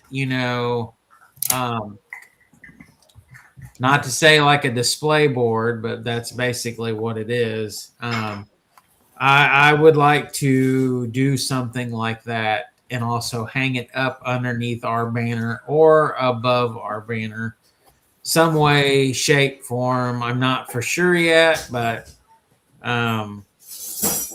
unfortunately, that is what dates is the farm show? Is it the 26th? The 19th, 20th, and 21st. Okay.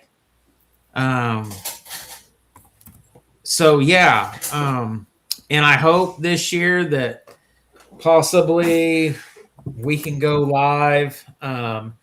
If not, Dennis and I or Tammy and I, however we work it, we'll go outside and go live I was gonna say, outside. that's what you need to do. Go outside. We'll just go outside and go live in the parking lot. But yeah, I know people often say, well, it's a farm show, it's an agricultural show. Well, it is, but there's also tremendous amounts of other things for the entire family to see, do.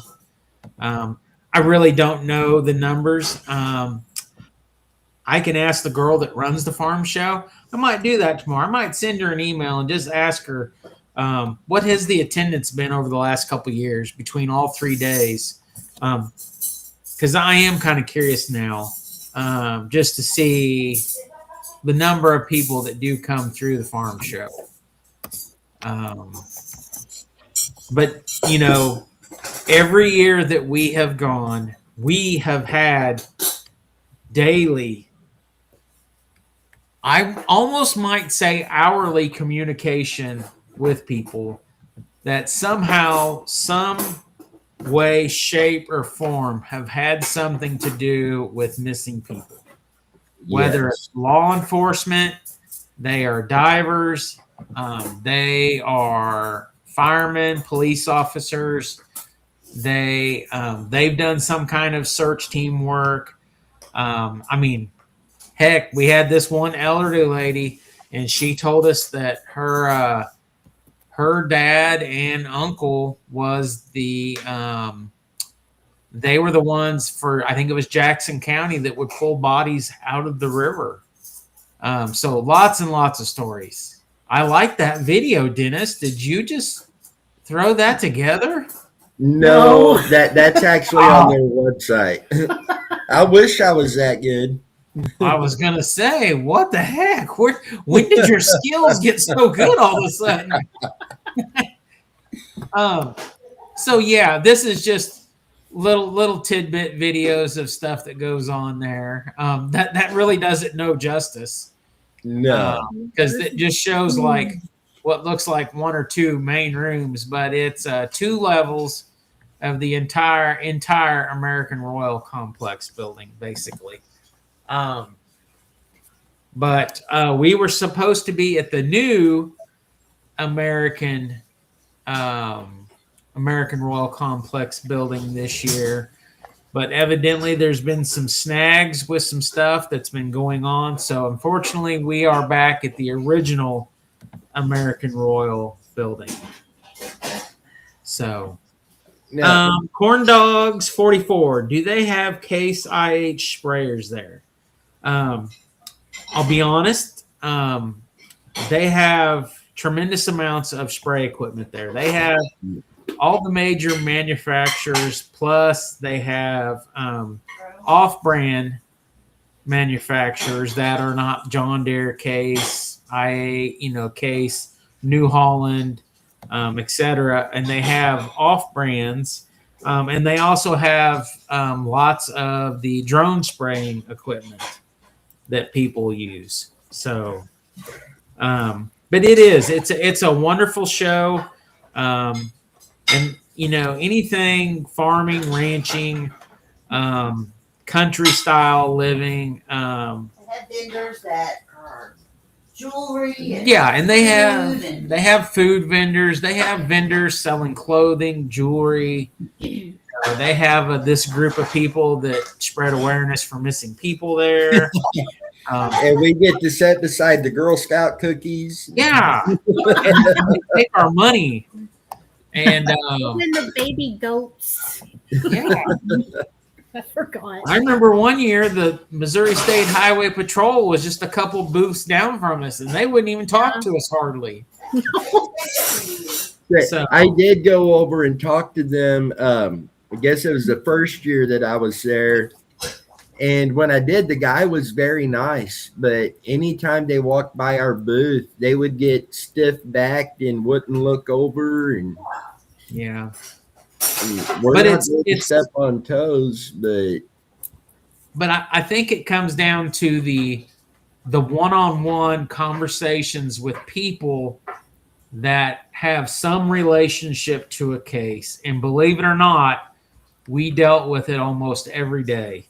Somebody would come up and talk to us and say, they remember this person went missing in this town. We've had law enforcement. Yeah, I mean, it is a great, wonderful interaction with the public on a one-on-one level. yes, we do. Unfortunately, they're going to take a $100 bill before we leave. That's no lie, Macaroni Jr. Now, And then, not to mention, I have friends who have daughters who sell Girl Scout cookies. Oh no. So then they're going to take some of my money. Yeah, And that's then- not good if it's too close, because then that just turns into like every couple hours you need more cookies. Yeah. Now this year, there's going to be something else special take place at the farm show. Byron McDonald is going to be coming in and joining us, hanging out with us for a little bit at the booth one day at the farm show. Yes. And we'll get to know him more. He'll get to know us more. And we'll have to go live, whether it's inside or outside. We'll have to go live with Byron. Yeah, and I think he's buying tacos. Hey, that'll work. I'll let him know. Hey, Alex said you're buying tacos. It's a sure thing. Let's go, bud. Right.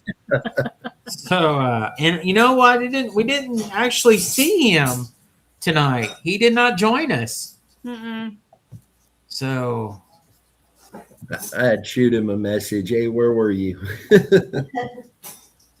yeah. What are the dates of the farm show again? I forgot. The February 19th, 20th, and 21st. This year, it's a Thursday, Friday, and Saturday. Okay.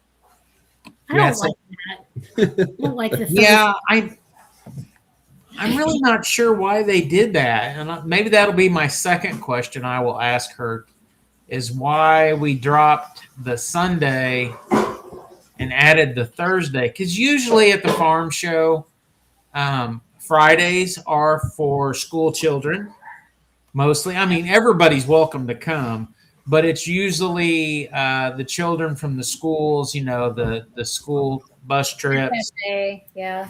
stuff like that. Okay, all right. Yeah. And then Saturdays are basically the main amount of foot traffic is Saturdays.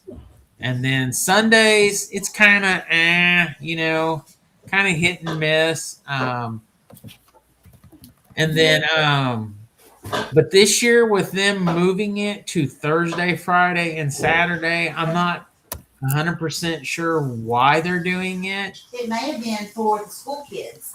They may have had more school kids coming and they didn't have enough space.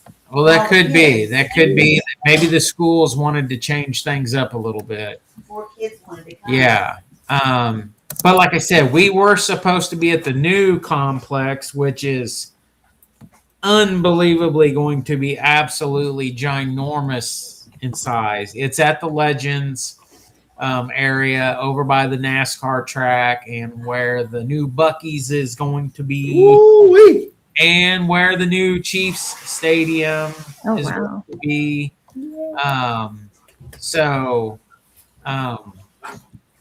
Definitely going to be impressive, because the buildings that they have built, the parking, everything, it's going to be pretty.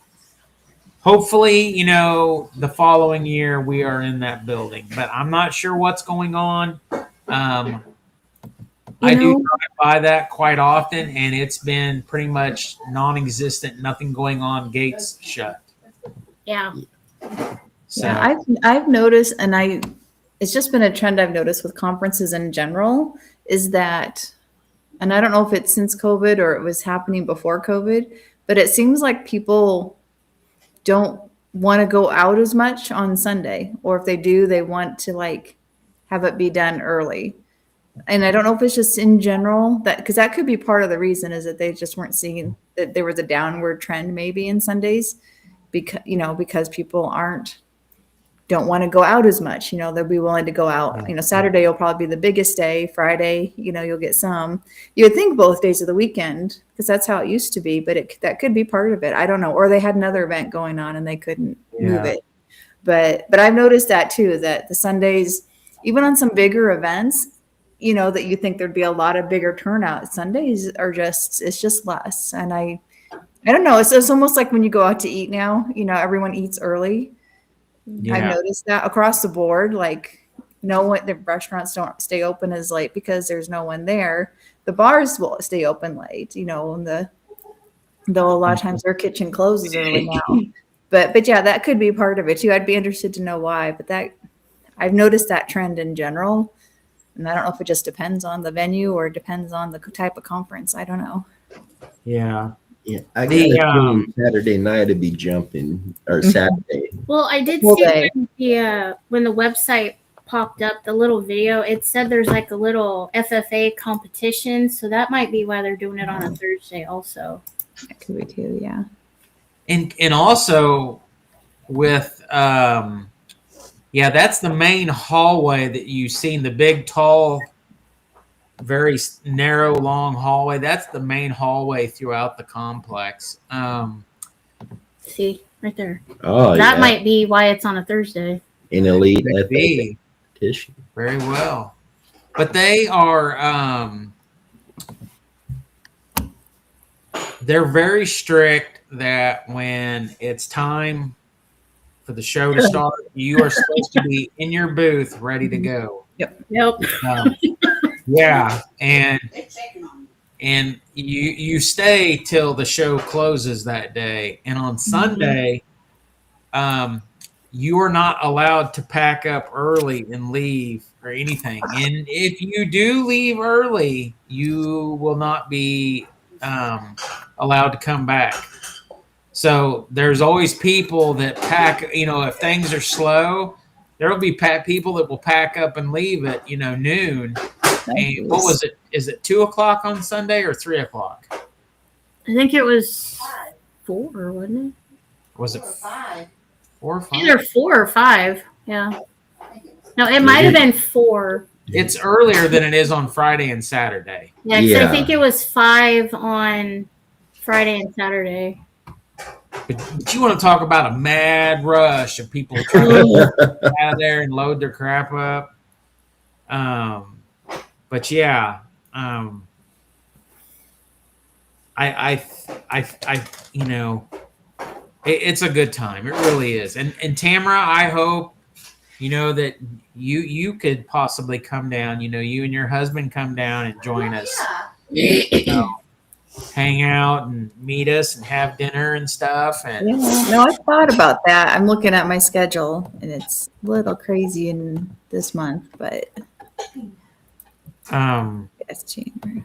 but it's just definitely a great interaction with the public to spread awareness, you know, and Yeah. hopefully over time we can acquire more locations.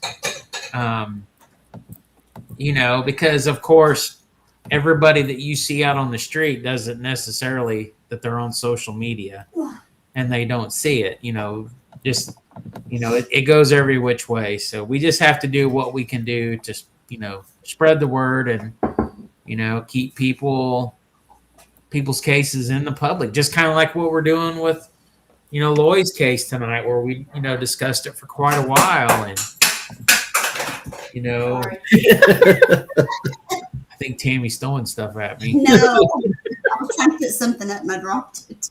So, But you know, this last year at the farm show, something that I don't want to say it surprised me, but it kind of did and was really kind of cool to see, was the number of like upper teenage kids who took such an interest in looking at these cases as they'd pop up on the screen.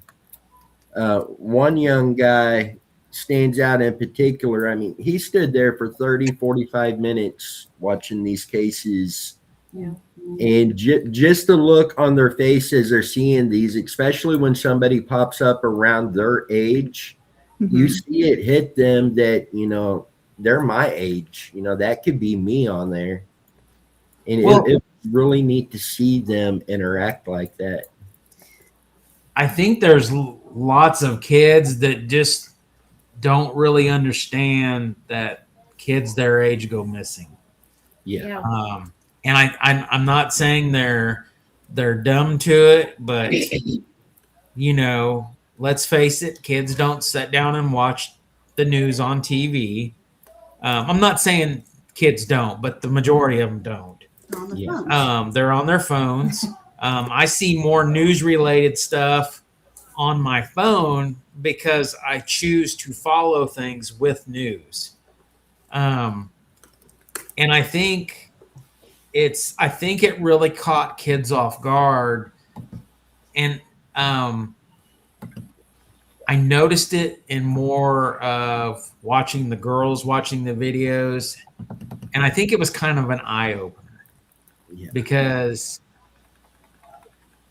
just the way they would watch it and just the total trance of them watching with what was going on. You know, I hope it hit home in their minds. I hope they thought Hey. about it. I hope the boys sat there and looked at it and thought, oh my gosh, this kid was my age, or this kid was just a couple years older than me. This kid was my older brother's age, or my younger brother's age. Hey, something just come to mind. What about? No, I don't want. No. I'm not prepared to be. No. What about setting up or finding someone that can give some classes at the farm show? Maybe not this year, but let's look at maybe next year on teaching young kids how to defend themselves. Just simple little things that they can do. I don't know. Just I've got a guy that can That's do a that. good idea, Tammy. There should be a classroom in there, and I'm sure I can message Jamie and ask her for a room and have some kind of self-defense. self-defense, self-awareness, You or could, just a plan of some sort. yeah, you could even do something at the booth, if it's really simple and just say from this time to this time, we're going to have, just show you some basic stuff. Like Yeah. even like just how to use like say you got one of those seatbelt cutters and the one that breaks the window. It's great that you have it, but when you really need it, you're going to want to know how to use it Right. You ahead may of have time. to, So oh gosh, what do I do with it now? When you're in yeah, that- where's the best place to keep it? Then maybe even Right. techniques of how do you stay calm and in a situation that's just even if it's just like awareness, because that's a big one Exactly. too, just being aware of your environment. You know, make smart choices. Although I think the kids today are a little bit, for the most part, pretty good with that. I talked to my daughter, of course, and she's like, I already know this. You know how kids are. But it's just making good choices and thinking about things too. So, And, but and yeah, basic maybe- stuff. I'm sorry, Tamara, you go ahead. No, go ahead. I'm done. No, finish, dear. No, I did. Yeah, just basic stuff. Well, no, I was just going to say, even just teenagers, okay, if you're out with a boy and he does this could be a red flag. You need to be careful. Yeah. Let's start using our brains, and if you've got somebody that you're with that are doing these kind of things or making you feel a little uncomfortable, you need to really start thinking about an escape plan.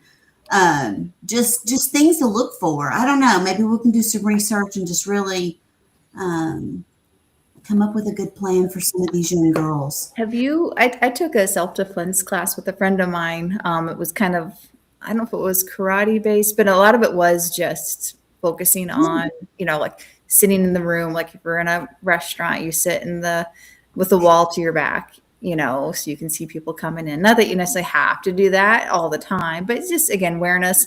But they did this really neat thing.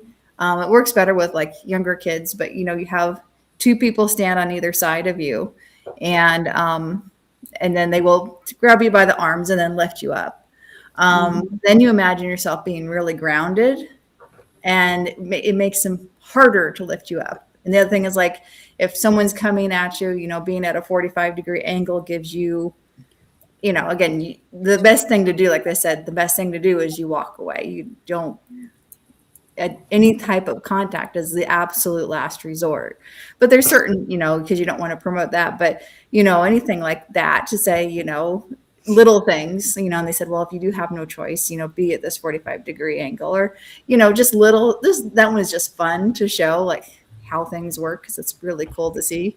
Because they had this little kid that they did it at first with, and he's like 9 or 10, and just lifted him up like it was nothing. Then he imagined himself grounded, and they still lifted him up, but it was harder, and all of us practiced on each other. It was kind of neat. So. And Mac, speaking of window breakers, I need to get one to keep in my van. Interesting enough, Muddy Waters is actually going to have window breakers available for sale on the website within the next 2 or 3 weeks, possibly. Oh, wow. Oh, good. Will you have them at the fair? I don't know if they will be available by then. So I Okay. guess it might be a month and a half, maybe. Okay. Yeah. Maybe something for next year too. Because yeah, you could sell them or raffle off one or something, but then you could also have those little classes too. One of the little, I'm sorry, Dennis. Go ahead. I messaged Alex. I've got a friend who is, I don't know if I should say former MMA fighter. He done fights with Bellator and all of that. And he's local, really good guy. I'll talk to him. He may be able to eventually do some small self-defense stuff like that. Yeah. I think we got a good plan. We need to act on it. And I will talk to Jamie at the American Royal. I don't know if this is something that we can plan and orchestrate and try to get it figured out 100%. I mean, we'd have to kind of write an itinerary to the Yeah. event of how to do it start to finish. But it's definitely something I can ask her about for next year, Hmm. and try to plan for it next year. That way she could advertise it to, self-awareness, how look at these signs so you don't become a victim, of possible, Sex trafficking. I mean, there's sex just so trafficking, much. being abducted, missing. Once again, what happens if you accidentally drive your car off into a body of water? All those certain things, how to, react but not overreact, so on and so forth. So, One little thing I was going to say is if anybody is on here and they have a company or they have their own company that does, we've ordered several things, but I mean, there may be a company out there that would be willing to print up some stuff for us. If there's someone out there that could help Muddy Waters, I'd really like to buy up some things to help sell on the website, or just the window breakers, personalized things that has our name on it, phone number, just things like that. So just an idea.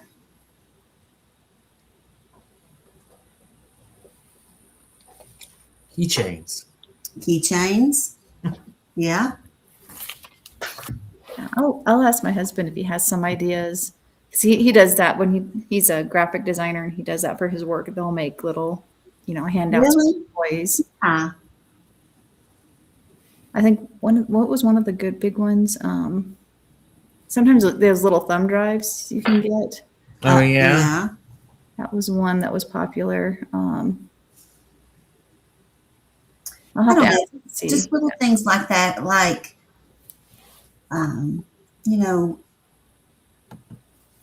don't know, just things that, maybe if someone made a donation, we could send them a gift, a nice gift as a thank you. Just things like that. Yeah. And we're also going to redo our intro and outro on our videos. And on the outro is going to have companies' logos and their websites or contact information Yeah. of companies that have helped us as well. Okay. Awesome.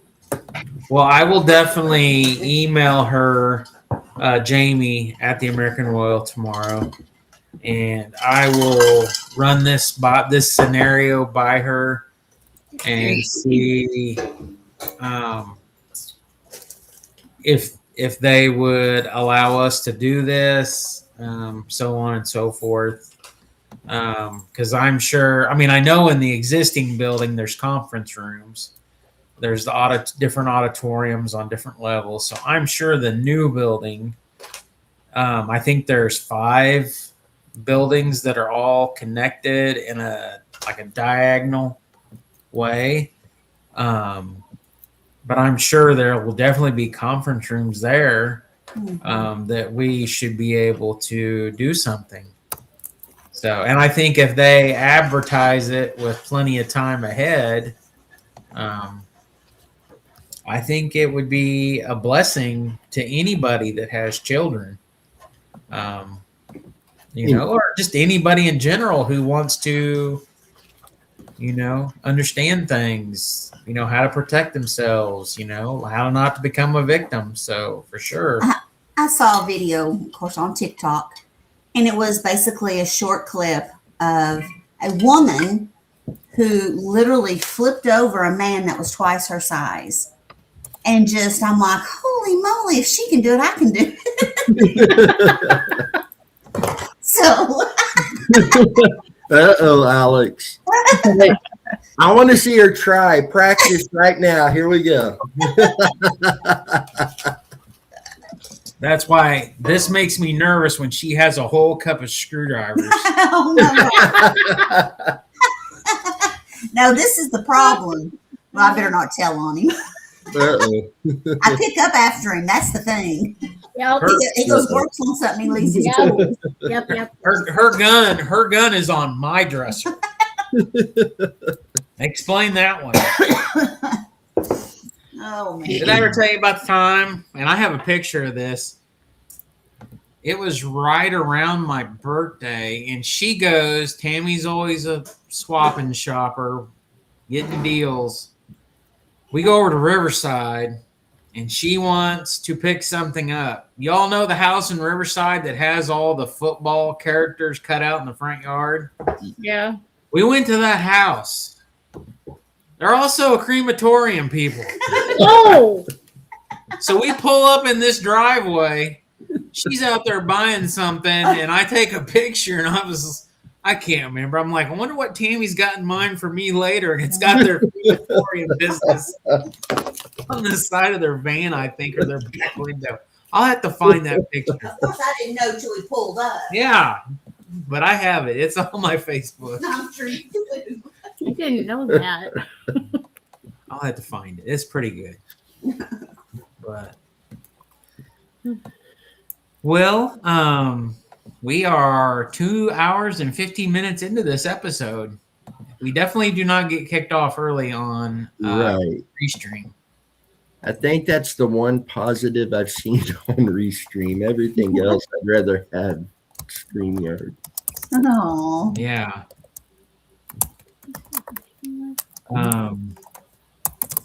I would like to thank everybody that joined us tonight. Corn Dogs 44, we haven't seen your name.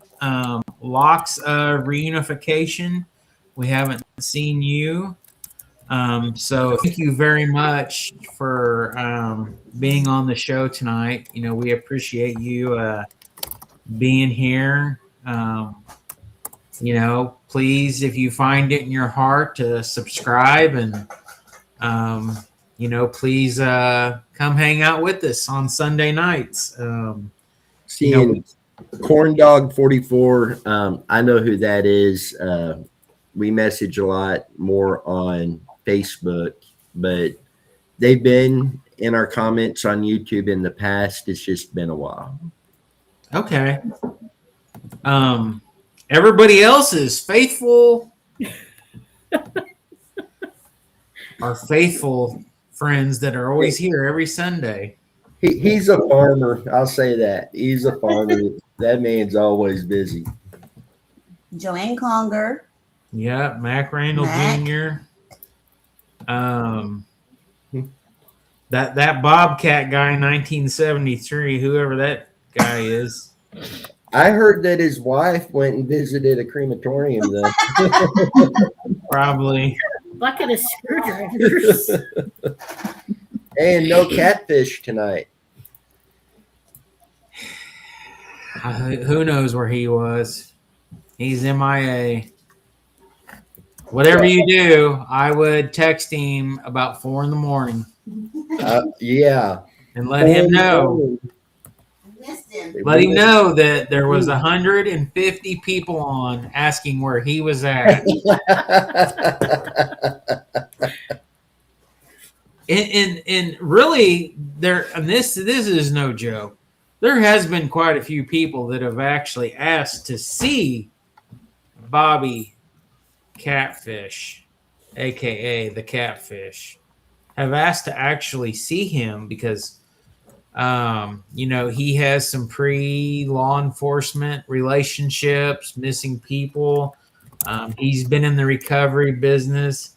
And people have asked to have him come on the show and talk about stuff, things that he's been involved with. I mean, curious minds would like to meet him.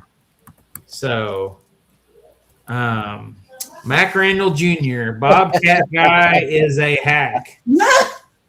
Probably a troll. So, but yeah. We have invited him to join us on a live, and he has said yes multiple times. Till we get close to time, then he's unable to join us on a live, and it gets postponed. I could think of 6 times now. So, Yeah. Catfish Bud, we're just waiting on you. Yeah. I think he hangs out with Jesse Ventura. Yeah.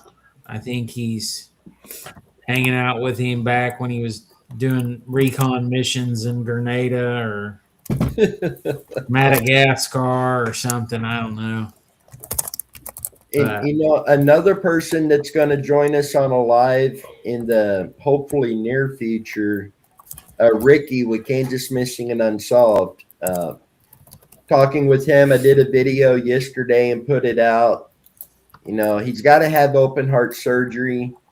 And I'm going to say this because he has said this publicly himself. He is having trouble with his blood clotting. That's taken care of. Now he's got to get dental work done. Then they can do his surgery. And there's some other stuff unrelated that's come up that he's taking care of. But he's still going at it with Kansas Missing and Unsolved, getting things done. But we have talked, and he does plan on joining us on a live feed after he's healed up from surgery. Anybody who hasn't seen that video, it's called something, a shout out to Kansas Missing and Unsolved. Please go back and watch that. He does have the GoFundMe to help him financially through his recovery and everything.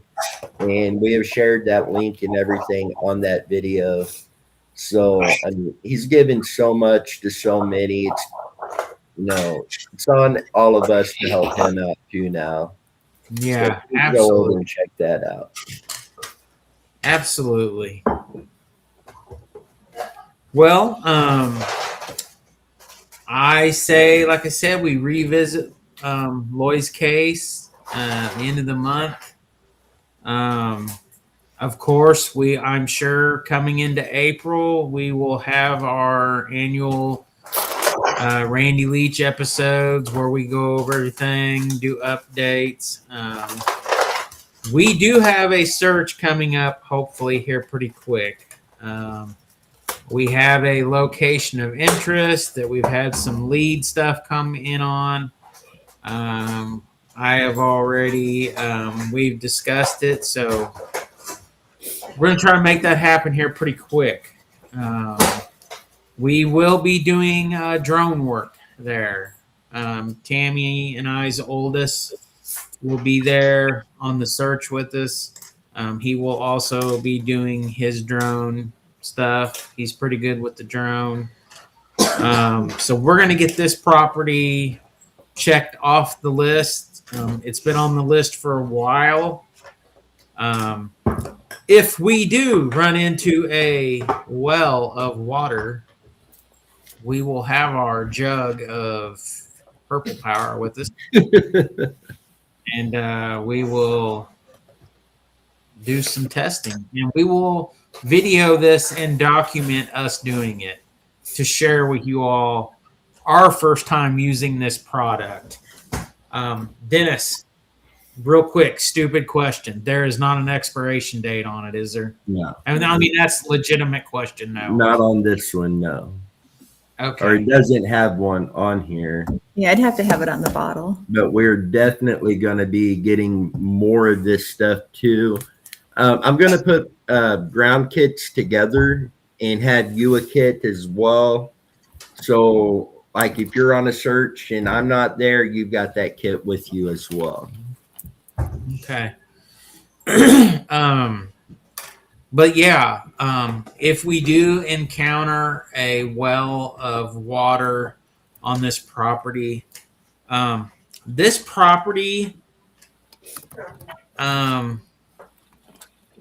it's not so much, I don't know, should I say any more than that or should I just cut it off? Tammy says don't say anymore. Yeah. I'm definitely not giving the location up. Right. I think the most you could say is it's not a location that you would really think of in regards to Randy's case, but the information that come in about this place makes it worth looking. Yes. Yes. And that's why we are interested in it, is just because of the lead of it. So, but yes, whatever we encounter there, we are going to document.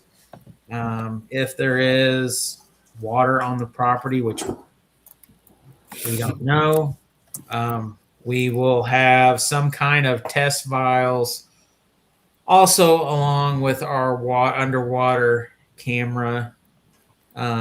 So we will be documenting all that to present evidence for. So, and that's it. 3, 2, 1. Oh, I was counting down to see for Alex to talk.